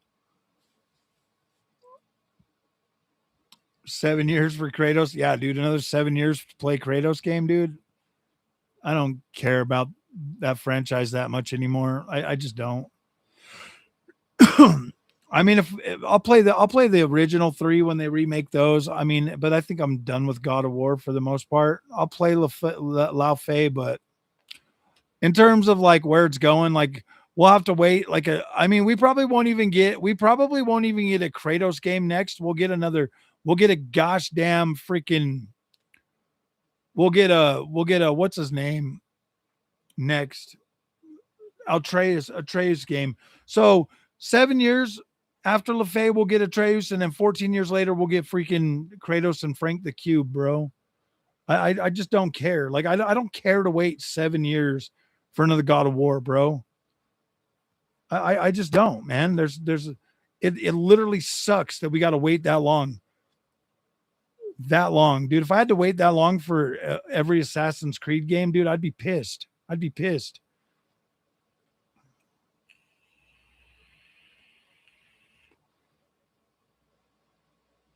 Yeah, dude. Like seriously, it'll be wife, then son, then Kratos will be back, maybe if we're lucky. So that's why I hope they launch the remakes of the first three soon, so that I can just play those for the rest of my life, dude.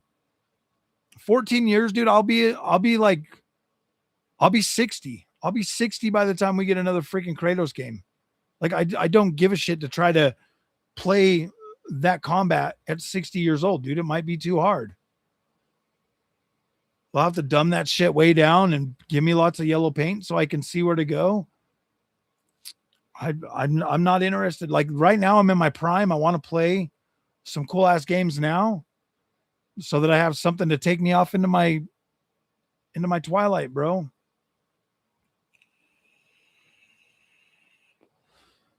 God of War needs a lot of things, bro. I don't give a shit about the shit that Sony's trying to put out right now. Like I just don't give a shit, dude. Like I don't care about their little freaking like Ghost of Yote pissed me off. It was just like, what the hell is this shit, dude? Why get rid of Jin Sakai, a cool ass character, and replace it with this shit, dude? Like it just ruined the whole game.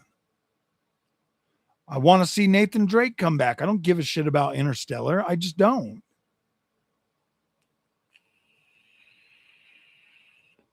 I mean, I'm just being realistic, bro. I'm just telling you guys, like, I don't give a shit. Like, it didn't do anything when I saw Faye as a character. I did not give a shit. I would just as soon play Forspoken again instead of playing that game.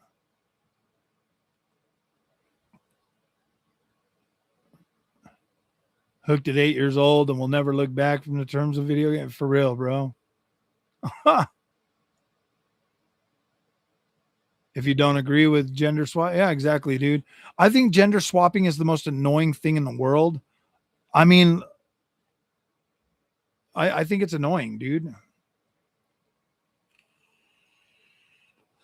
Yeah, I guarantee it, dude. If Uncharted comes back, it's going to be a daughter, and I'm probably not going to give a shit about that game either because I already got Tomb Raider, dude. Tomb Raider stayed true the whole time. I'd rather play as Lara Croft than, I mean, I don't know. I don't know. I liked Uncharted Lost Legacy. I thought that one was pretty cool with the chick duo. But yeah, dude.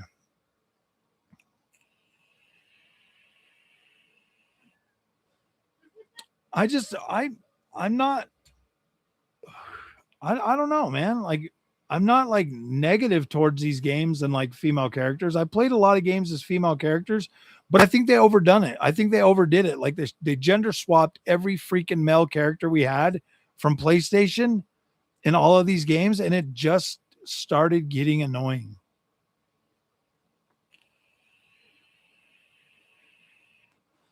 Oh, I guarantee Naughty Dog infected them.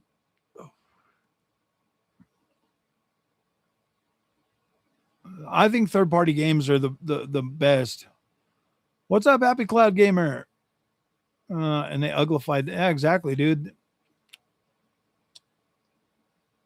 They better not mess up the Last of Us story, which they. The only way I'm playing another Last of Us game is if it goes back to a prequel with Joel, and it's after it's closer to the time that Sarah died, and you get to see Joel change into that freaking evil dude. Or you get to see Joel go into the dark, like a darker side of Joel. That's the only way I'm playing another Last of Us, dude. I don't give a shit about the freaking yeah, dude. I don't care about Ellie. I never have. I never will.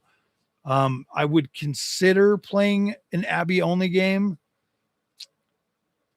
because I liked Abby from the first from two more than Ellie, but I will not Yeah, dude, I don't care to play as Ellie ever again. Like that character has zero use to me at all. Like her story's done as far as I'm concerned.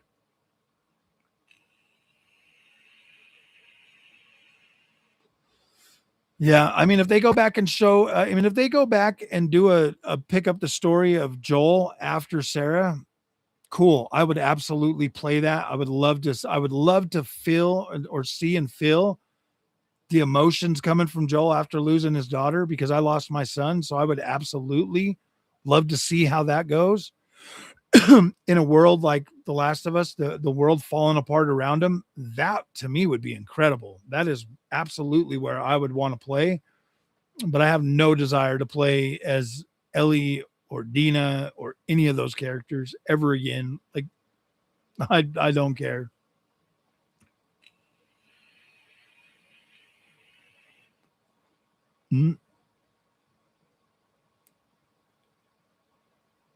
360. Oh yeah, dude. Exactly, man. The 360 and PS3 generation. Well, because of the visual quality now. Everybody's so I would be okay with like I don't know, man. The Last of Us is done, it's cooked unless they do a prequel for Joel and Tess. I would love to see Joel go through the story, meet Tess, and them go on their own little freaking thing.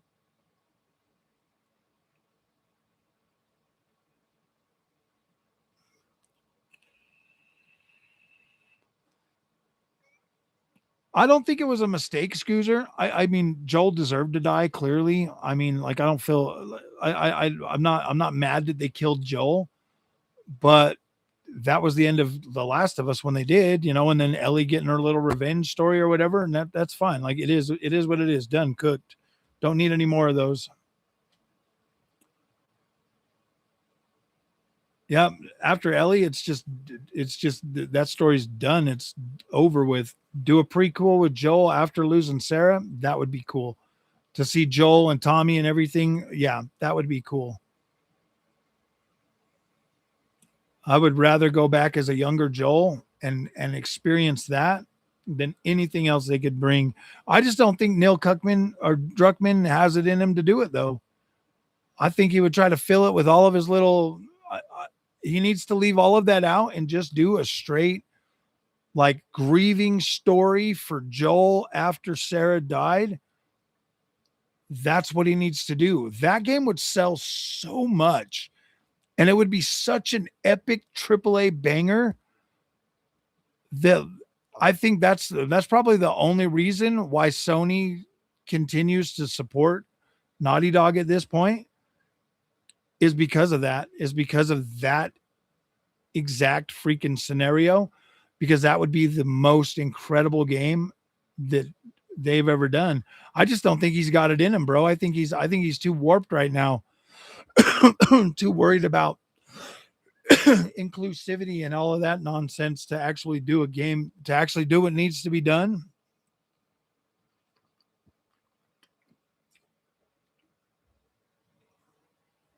I just don't think he has it in him, bro.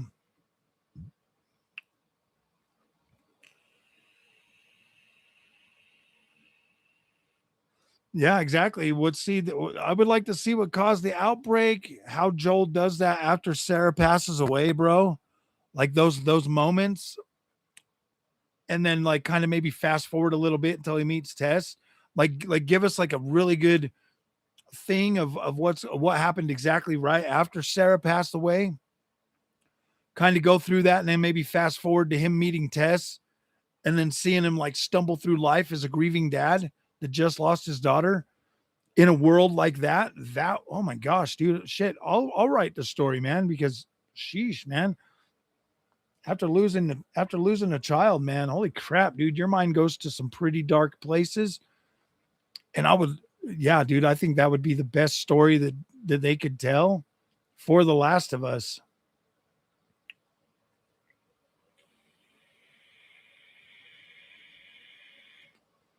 Yeah, dude, that scene hit me so hard, bro.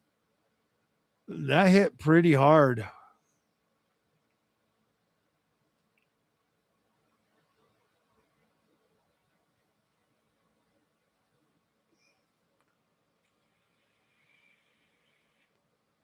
My so I buried my son in 2010. And then when that game came out, like it hit me again. I was like, gosh, damn, dude, that scene hit so hard, bro.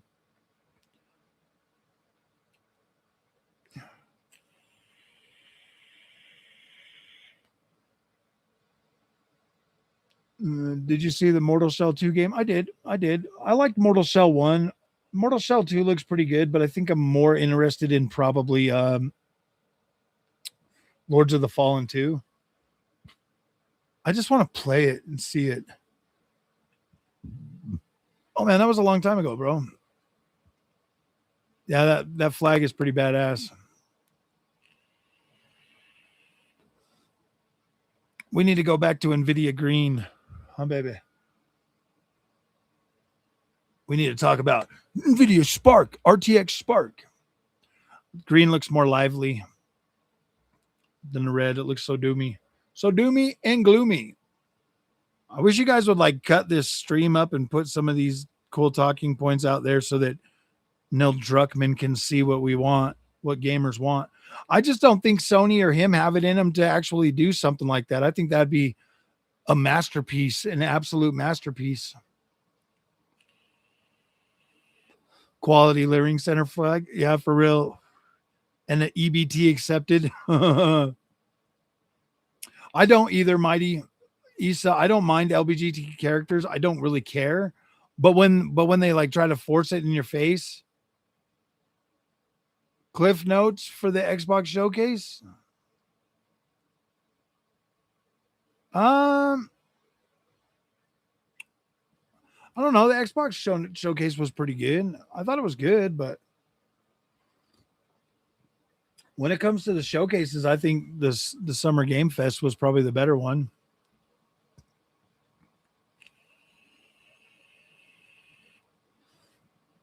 Yeah, I mean, I don't really mind representation in my games. Like I don't care, but like holy crap, dude, sometimes it gets ridiculous. You know for isn't yeah, their agendas change so much, dude. Like think about it. Like what the hell? Like Ghost of Yote. Like explain that to me. Seriously, explain that to me.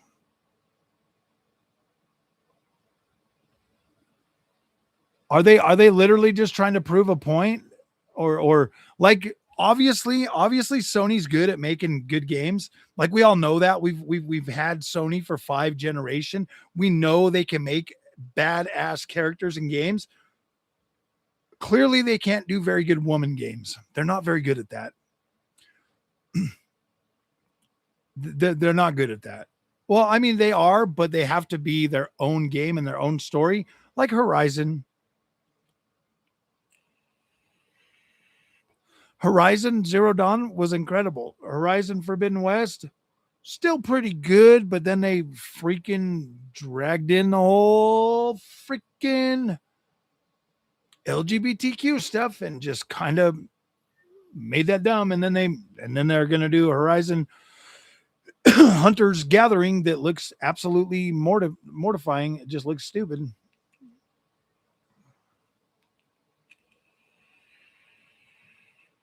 Yeah, exactly, dude. Like PlayStation had some badass characters that they flushed them all down the toilet for what, dude?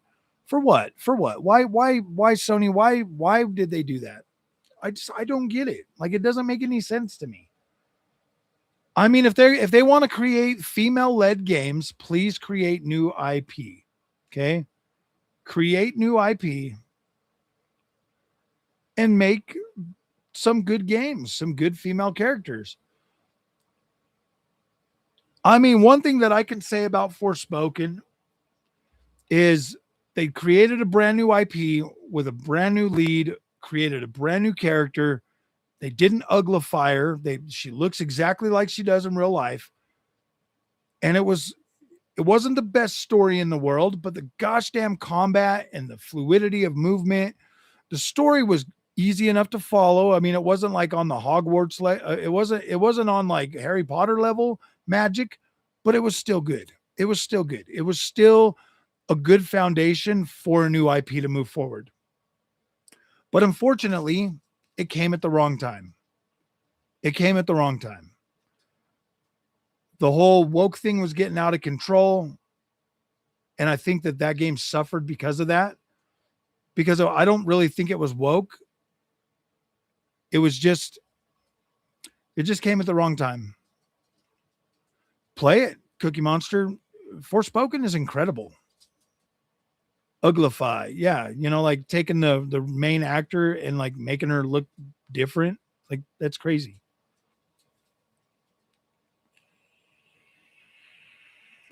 I mean, they didn't uglify Atsu and Ghost of Yote because I mean she already looked pretty hit, bro. So it's fine.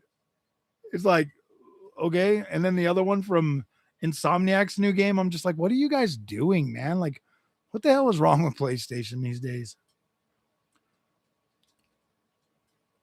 Xbox saw the pushback on freaking Fable and they changed that shit real quick. They changed that shit real fast. For real, for real. They really do.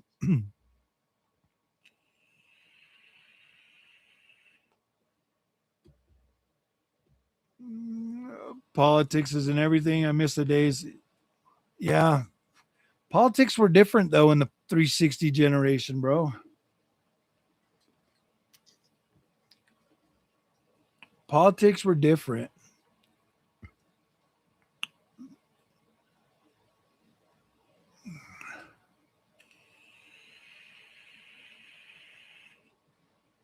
Yeah, I think Sony's lost their freaking mandate for sure. For sure. And it sucks to see such an incredible company throw everything away.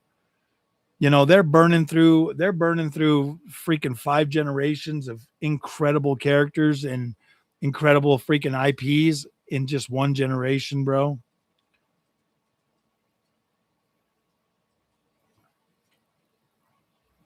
It's like when you seen Kiss without the makeup. Yeah, for real, bro. It's crazy, bro. It's crazy.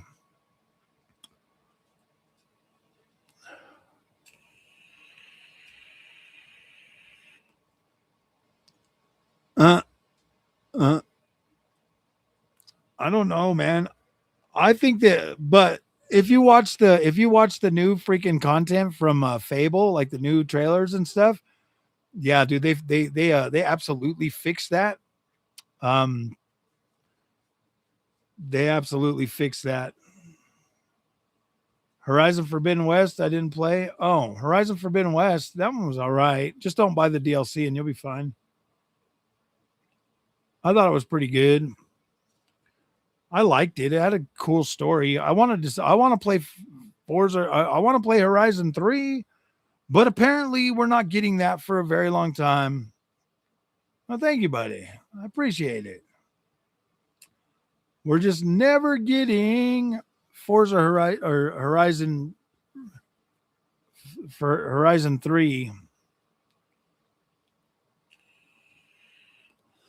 You think I don't know, there were some people that are not happy with E-Day, bro. Like I'm kind of confused because it looked pretty cool. The new Fable looks pretty good. Now, the new trailer actually breathed a lot of hope into me, and so I am kind of glad that it's launching in February now, because now I'll at least get to sit down and dig into a little bit.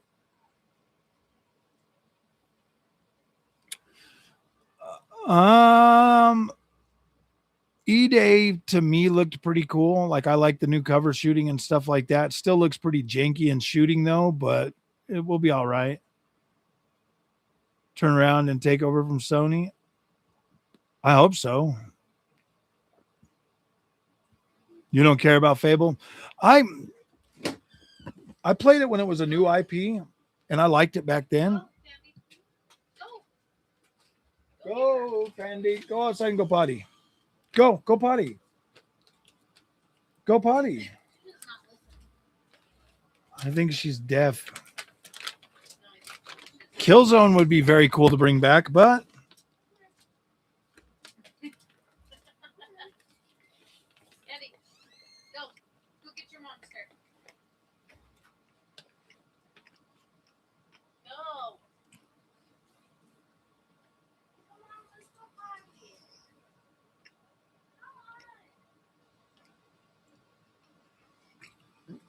I think she's like 5 or 6.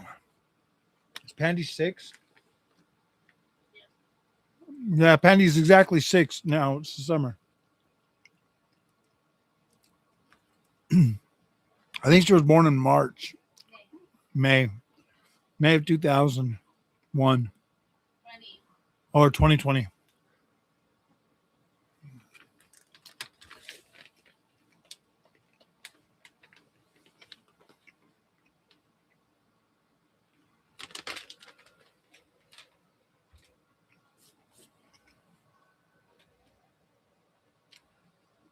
Mm, yeah, we got her during COVID.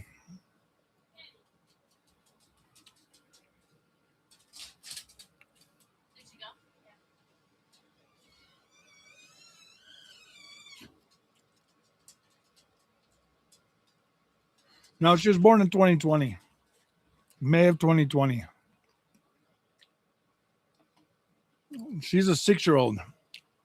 Yeah, I've been playing Gothic more.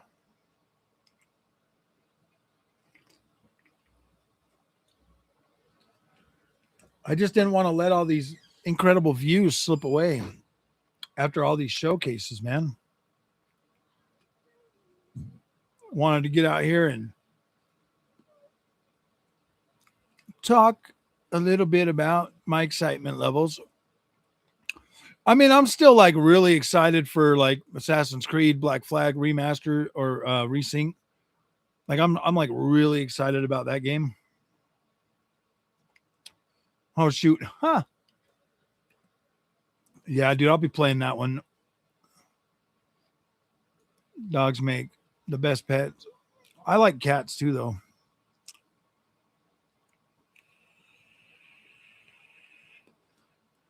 Well, play old IPs so their wokeness gets spread more. That's why, yeah, honestly, I think that's what they're doing. But when you get into it and understand the mechanics, it's pretty, yeah, I'm starting to understand it. Beef jerky is very good. Yeah, I like Gothic. This is my first time actually playing a Gothic game, so it's not bad. I do like it. It's got like that Witcher kind of feel to me, but seems a lot more hardcore at first.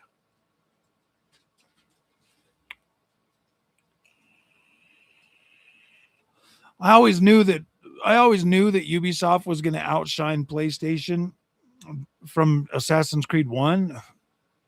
Assassin's Creed has been my favorite franchise ever. I haven't always loved every single installment, but I play Assassin's Creed over any Sony PlayStation first party game. I'm not even joking, dude. If a Sony game came out the same day as Assassin's Creed, I'd buy them both.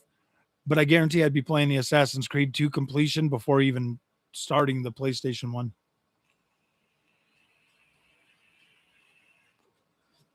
People want to give which one? Am I going to play PS5 or PC?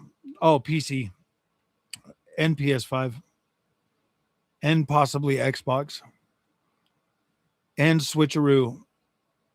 Their own console and made Ubisoft. I would buy their console and buy all their games exclusively. Absolutely. I would trade in my PlayStation 5 Pro for it. No, I might. You know what I mean? Steam Machine.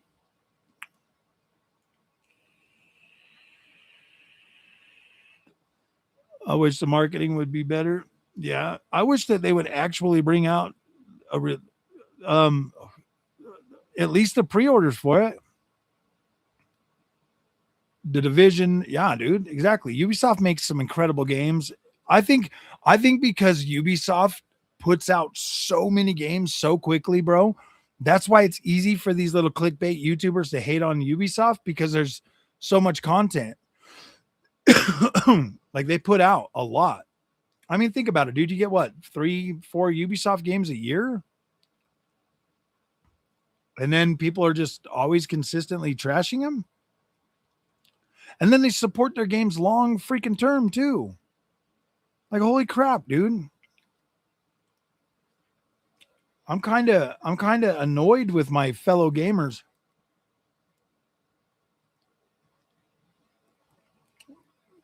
Like, yeah, you got to wait 7 years for a new division, but you get a Ghost Recon, you get an Assassin's Creed, you get enough content from Ubisoft to like.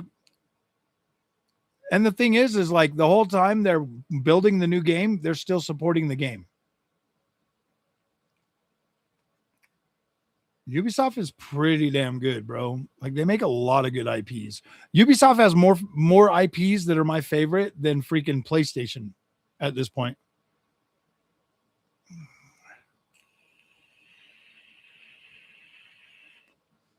Oh yeah, Ubisoft could easily make a console and sell it. And if they could get third-party support on there too, damn, dude.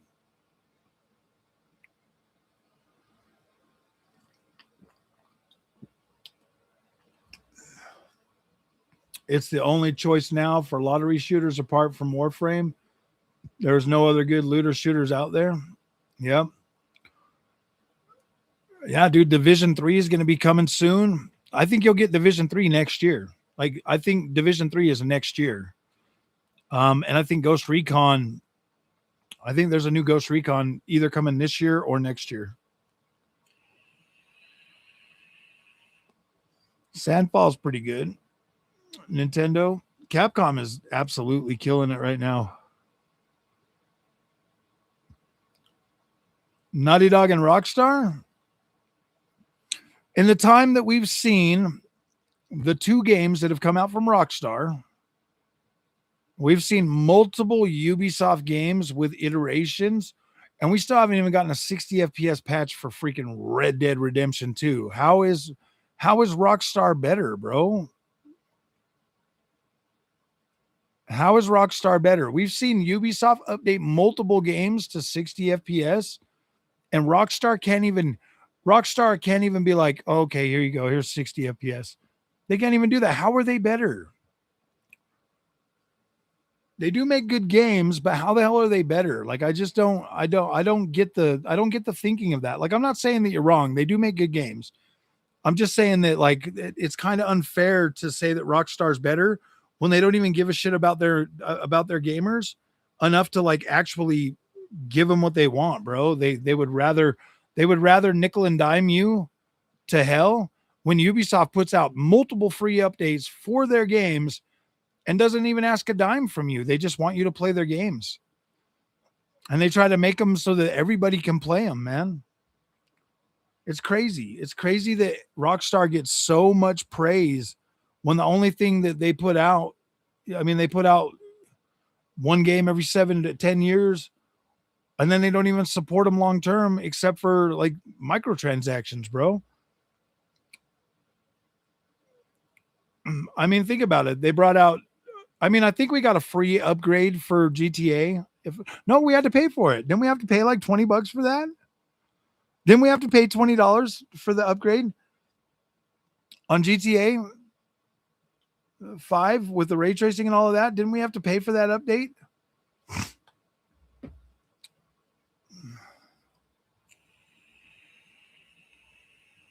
Exactly, dude. Like Rockstar used to put out a lot of games. CEO said they hire the best fit GTA. He obviously never sat in a GTA Online cloud for a long time.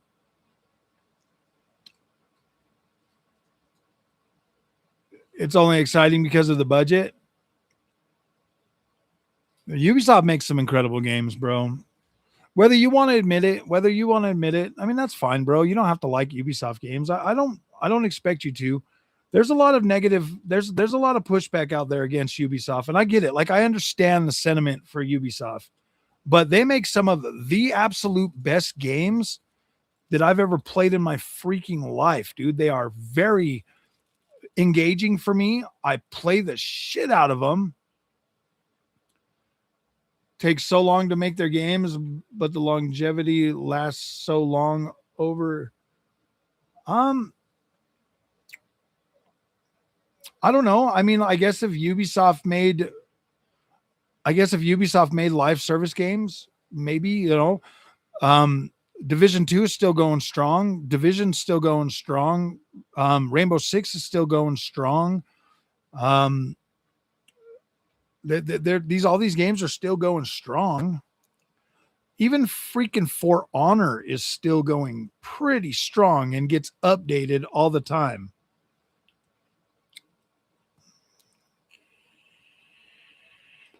Assassin's Creed is incredible, man. Great table tennis sim game.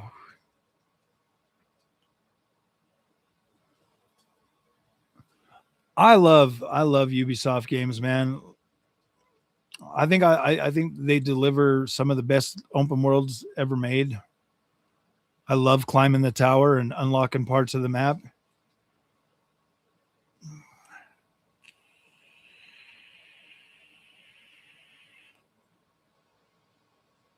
X Defiant would have been good.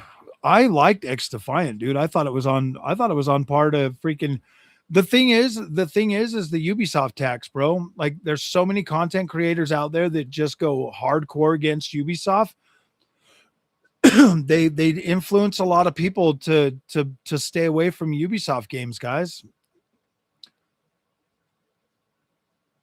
I haven't seen a massive I haven't seen a massive departure from what Ubisoft used to make to what they make now.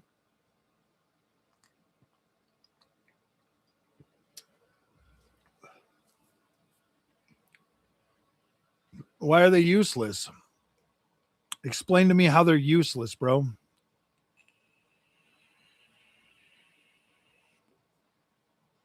I mean, the old Assassin's Creed games are good, but I like the newer ones better. Wasn't the best because they were forced to use a certain engine. What engine did they use? I kind of liked playing X Defiant, dude. I thought it was pretty fun. I'm just not like a massive freaking multiplayer gamer.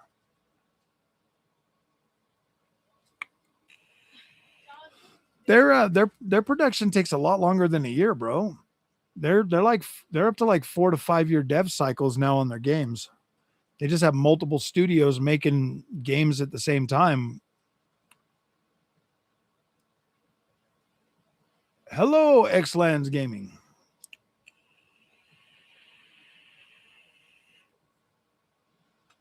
I guarantee you, if people stopped spending money on GTA 5 years ago, you'd add a GTA 6 a long time ago. But people keep spending money on that game, bro.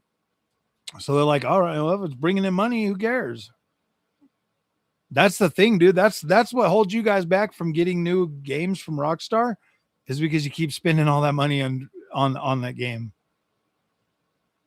Because I mean, think about it. For the last 10 years, GTA 5 has been like $15. Think about it. So is Red Dead Redemption 2, $15 all the time.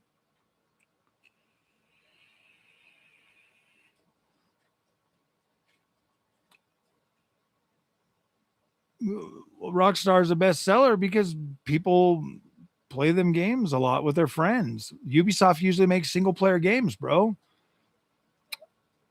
Everybody jumps on Rockstar or on GTA because they're playing with their friends. If Ubisoft, made like like open their games up to like yeah, Ubisoft makes single player games.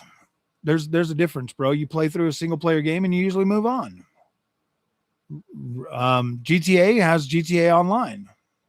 People have been playing GTA. How many people you think are still playing the damn campaign of freaking GTA 5? Like seriously, they're all playing GTA Online. It's still bringing in a lot of money for Rockstar. All of Ubisoft's online games, they still make those games and they still play them. Watch Dogs flopped. I don't think. I mean, they did do some online in the first one, but they should have stuck with it. I think that if they remastered or did a resynced of Watch Dogs 1, and I think the game would do very good actually.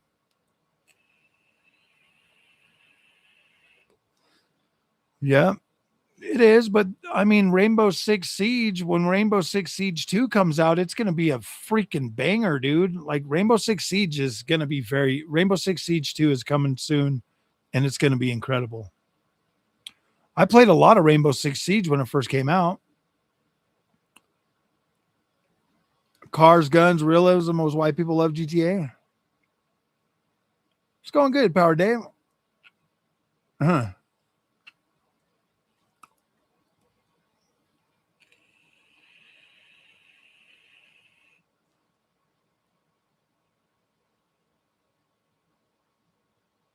I think I was just recently, I jumped on Watch Dogs Legion just recently, and I was playing a little bit of that. And that game looks really good on PC, like really good maxed out on PC. I've been thinking about like actually going back and playing through it because I never did finish it because my main protagonist kept dying. I still enjoy the GTA 5 campaign. I mean, I still get in it from time to time, but I mean, most people are playing the online part of it. That's why it still continues to make a lot of money. 13 years. For real, man.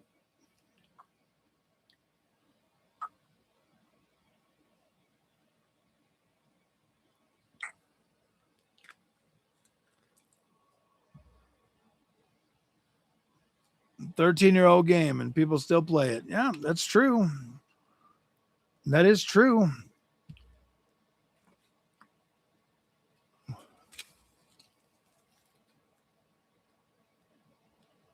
I know that Crossfire game looks incredible though.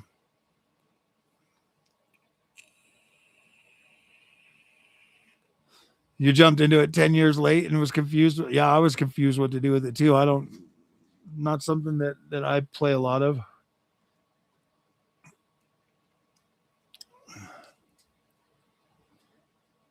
There's more from Samfall and Code Veronica. Nice, nice. Unless you go into the racers and other mini games.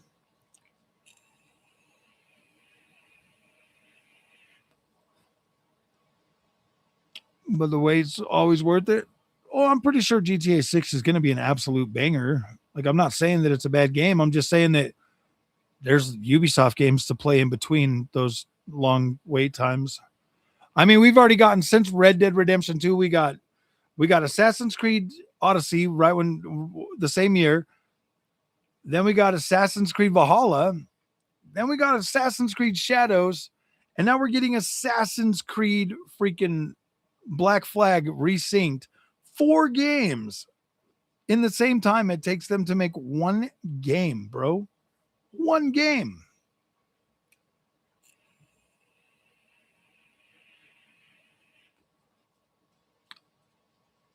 GTA 6 online as soon as possible so you don't get left behind. For real, for real. Like you kind of have to.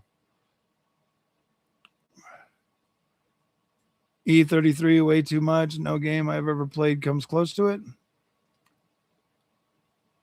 Yeah, I didn't like turn-based, but I liked that game. It was cool. GTA 6 is how hard they push social media within the game. Probably pretty hard. You play one freaking GTA and it's like playing all of them too. Bro Force, that's an awesome game. Bro Force. Huh.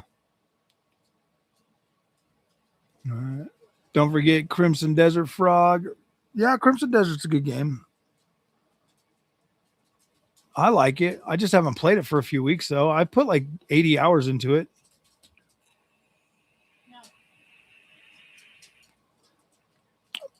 People do still play Skyrim.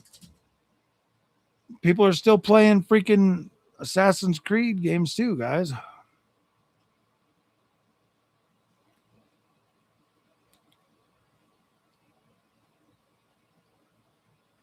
It might.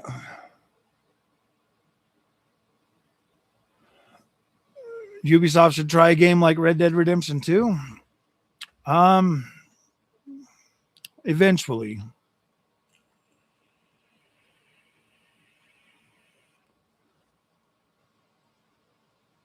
I don't know, man. I really liked it when they started going back to more ancient times with Assassin's Creed. You've played Crimson Desert yet? You could compare it to any game. What's it like? In my opinion, it's probably closer to Zelda, Tears of the Kingdom, and Assassin's Creed, and it's like a bunch of games rolled into one. Red Dead Redemption 2.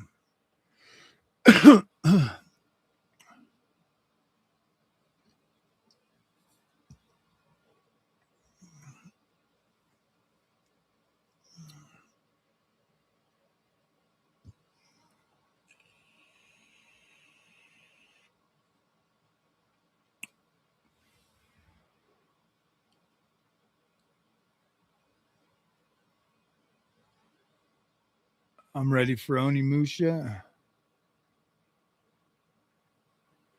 I don't know why you think they're this good when they're not.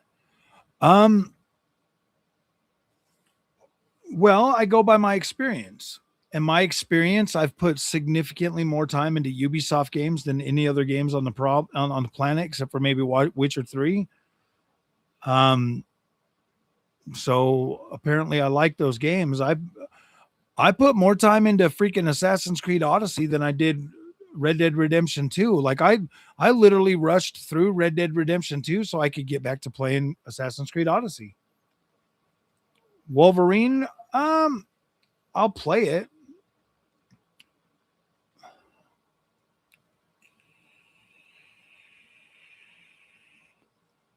Mm,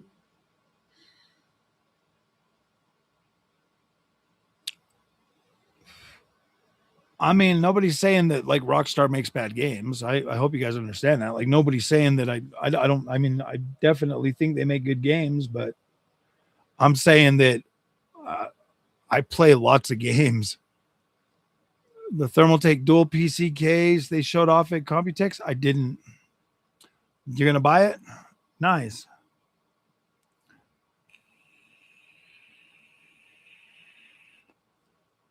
You heard a lot of good things about what? Gonna play gameplay. Far Cry third person, they would have a huge hit. I think so. I think they need to have dual. I think they need to start making. I think they need to start making it either or both instead of just having just one. They should make it so you can play it both ways.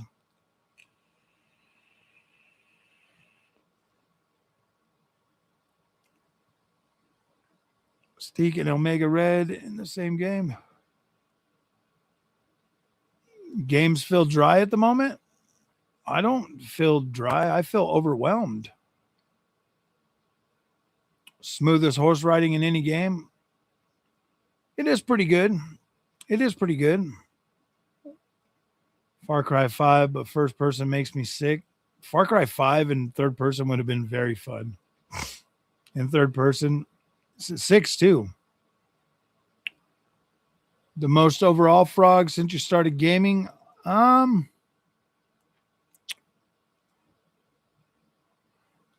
if I go just back to like PS3 generation, I would say Crimson or not Crimson Desert, but Black Desert Online.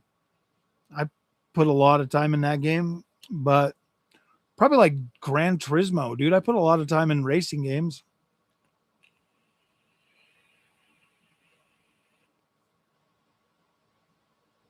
So bored of everything right now. Far Cry, Assassin's Creed, etc. But Ubisoft need to bring out new banger open world IP.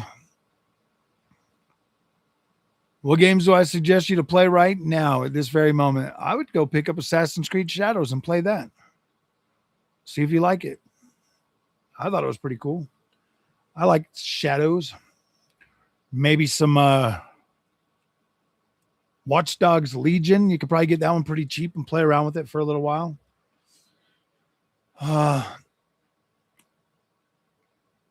Waiting for Black Flag mainly. Well, yeah, I'd start playing some Shadows right now. You got a whole month. You could just sign up for Ubisoft Plus and play that, dude. You can play a whole bunch of games on Ubisoft Plus. See which ones you like and which ones you don't. Crimson Desert, you heard mixed reviews. Crimson Desert is a game best played as a marathon. If you get into Crimson Desert and try to just run right through it, you're gonna hate the experience. But if you like get in the world and live in the world and have fun, oh gosh, dude, Crimson Desert is definitely a good game. Watch Dogs Legion is very underrated. Make sure you buy the Bloodlines DLC though, because if you play that, it's more story oriented. If you play the other one, it's a little bit more jarring.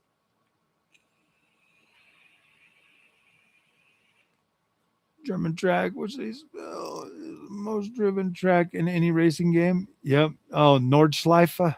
The Nordschleife. Nordschleife is by far the most driven track in any game, and then followed by Le Mans.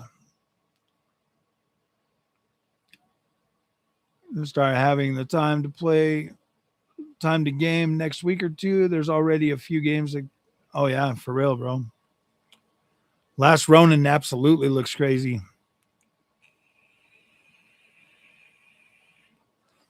And they look awful. Dude, Assassin's Creed Shadows is freaking insane. It's a beautiful game. E-Day, it looked good. I was excited about it. Definitely need more racing games. Take breaks in Crimson Desert. You can't take breaks in Crimson Desert. It's hard to just get back in.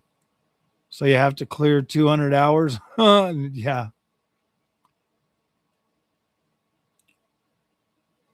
I don't watch F1, bro. I'm not an F1. F1 is probably like my least favorite racing. Assassin's Creed Revelation was good. Yeah. GTA 6, Modern Warfare 4. Exactly.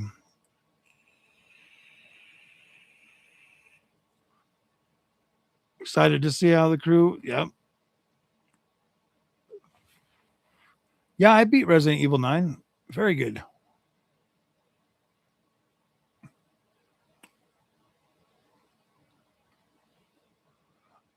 Yeah, it was like 15 hours or something. It's not like super long, so it's definitely something you can get in and play. I liked it. Finally going to see a Carmine. 80 hours in Crimson Desert to gain that muscle memory. Yeah, for real, dude. For real. It is definitely. Yes, AC Shadows has 60 FPS. And it looks incredible on PlayStation 5 Pro. Absolutely incredible on PS5 Pro. At 60 frames with ray tracing.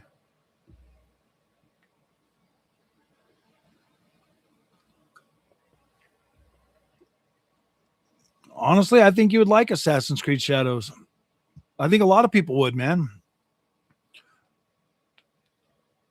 You can like lay down and go prone. It's like at nighttime, you can sneak around like Splinter Cell, bro. Like it's really cool.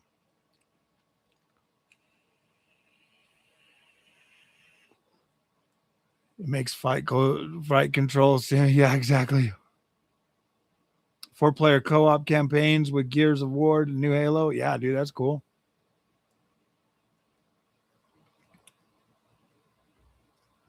Are you liking it though? Are you loving? Are you playing? Are you liking AC Shadows or not? I think it's an incredible game, and you can get it on sale usually now. It's definitely worth playing. That's what I don't understand, man. It's like most of these games are absolutely worth playing. I mean, you got different seasons in the game. You've got like everything, dude. It's so cool. As long as it's not woke, love the experience with the first one back in '04. Yep.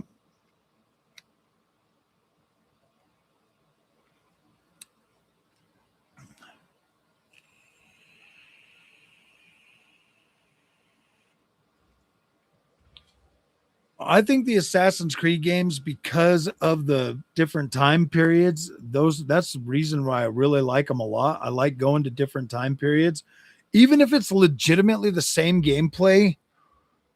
It does take them a little while to evolve the gameplay, but Assassin's Creed Shadows has the best combat. And the stealth is way more improved. Kyle Busch fan? No, not really. But it does suck that he passed away like that. That is pretty bad. Mom of War reveal? It looks like the Mom of War.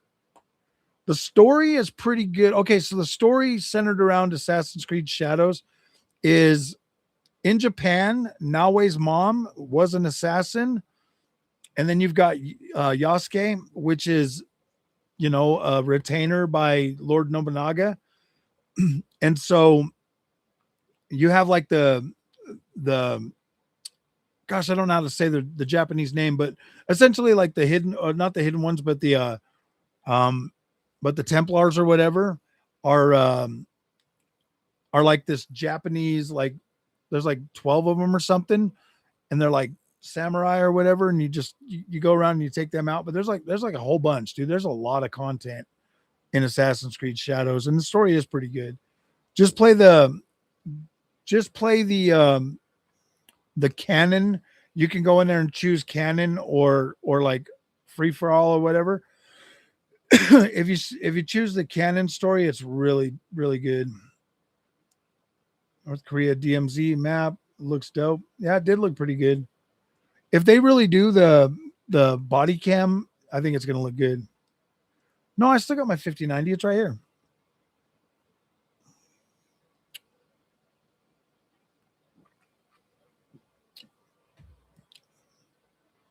Black Flag or Syndicate are your favorite AC games? Well, it's lucky for you that that's the developers that made Assassin's Creed Shadows. So you'll probably like it a lot.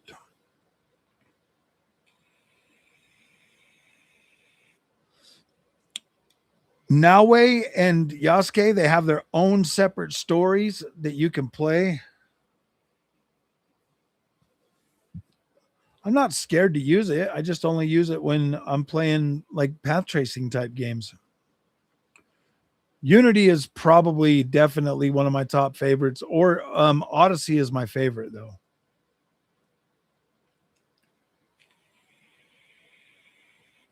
Shadows is 50%. Let's see.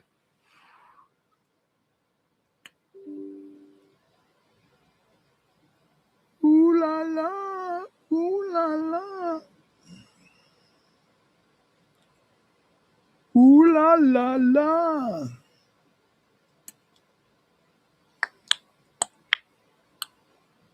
Over Black Flag? Black Flag is a really good one.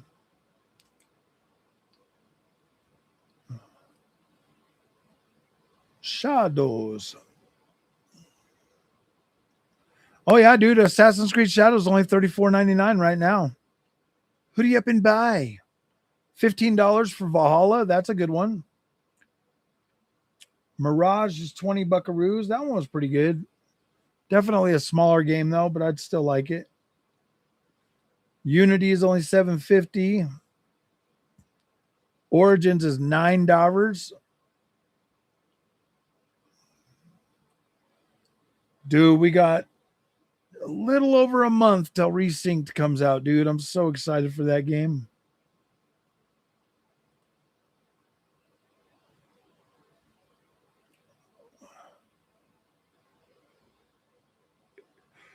Yeah, they're definitely on sale right now. I have PS Premium thing. I think AC Shadows is on it right now. Nice. Odyssey's only $12. That one's definitely worth playing. Odyssey's good. Origins is good. Black Flag. Black Flag Gold Edition is $40. Syndicate $7.50. 3 remake is 10, or remastered is 10. Rogue is only $6 buckaroos. Damn. Ubisoft sales coming in hot. Ever went to McDonald's, ordered a Happy Meal, and then ate the toy and played with the meal? No, I've never done that. That's a good idea, though. I should try that someday. Family, we're going to McDonald's. I need a Happy Meal.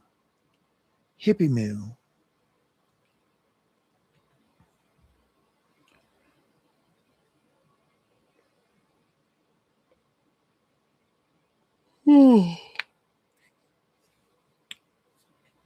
So, all right, my friends, I'm going to go here in like 3 minutes so I can play a little bit of Gothic tonight. But that was a good show, man. I really liked the Summer Games Fest. I thought that one was the best. Eating channel, I might get one. I might start an eating channel. Price of some of the older CODs, full price. And oh yeah, dude. It's crazy. It's crazy.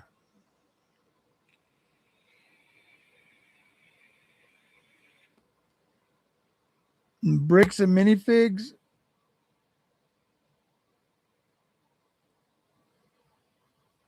Bricks and minifigs. Bricks and minifigs.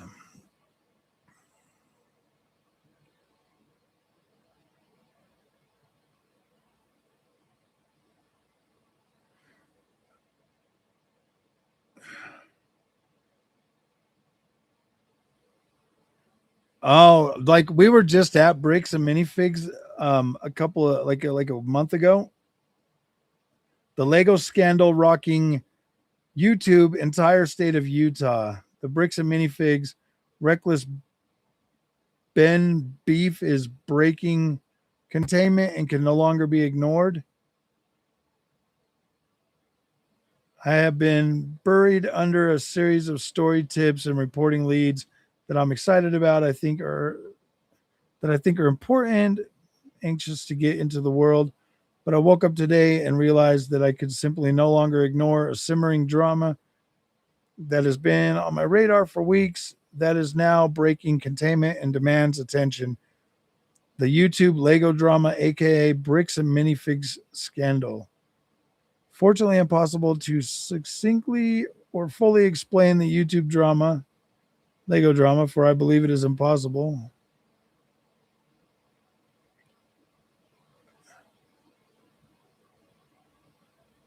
Track down the thief who stole. What happened?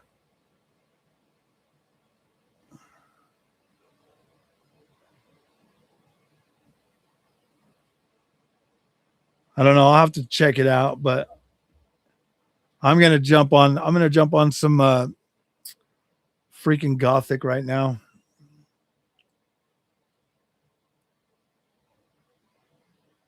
What did they do?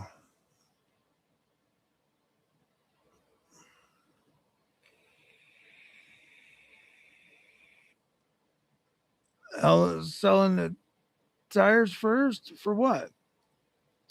Super cards? Yeah. Gothic review win probably when I beat it. I put out some content already, but I'll put out some more. You guys have a good night, man. Thank you all for coming, and we will see you in the next one. Content with the bricks and minifig scandal. He exposed them stealing hundreds of thousands, and especially 100,000 from an old man. Oh wow! Corrupt police force. They stole from an elderly woman. Oh wow! I'll have to look it up and see. All right, guys. I want an MC chicken. That's crazy. Damn, that is crazy. All right, guys. We'll see you later. Thanks for coming. See you guys.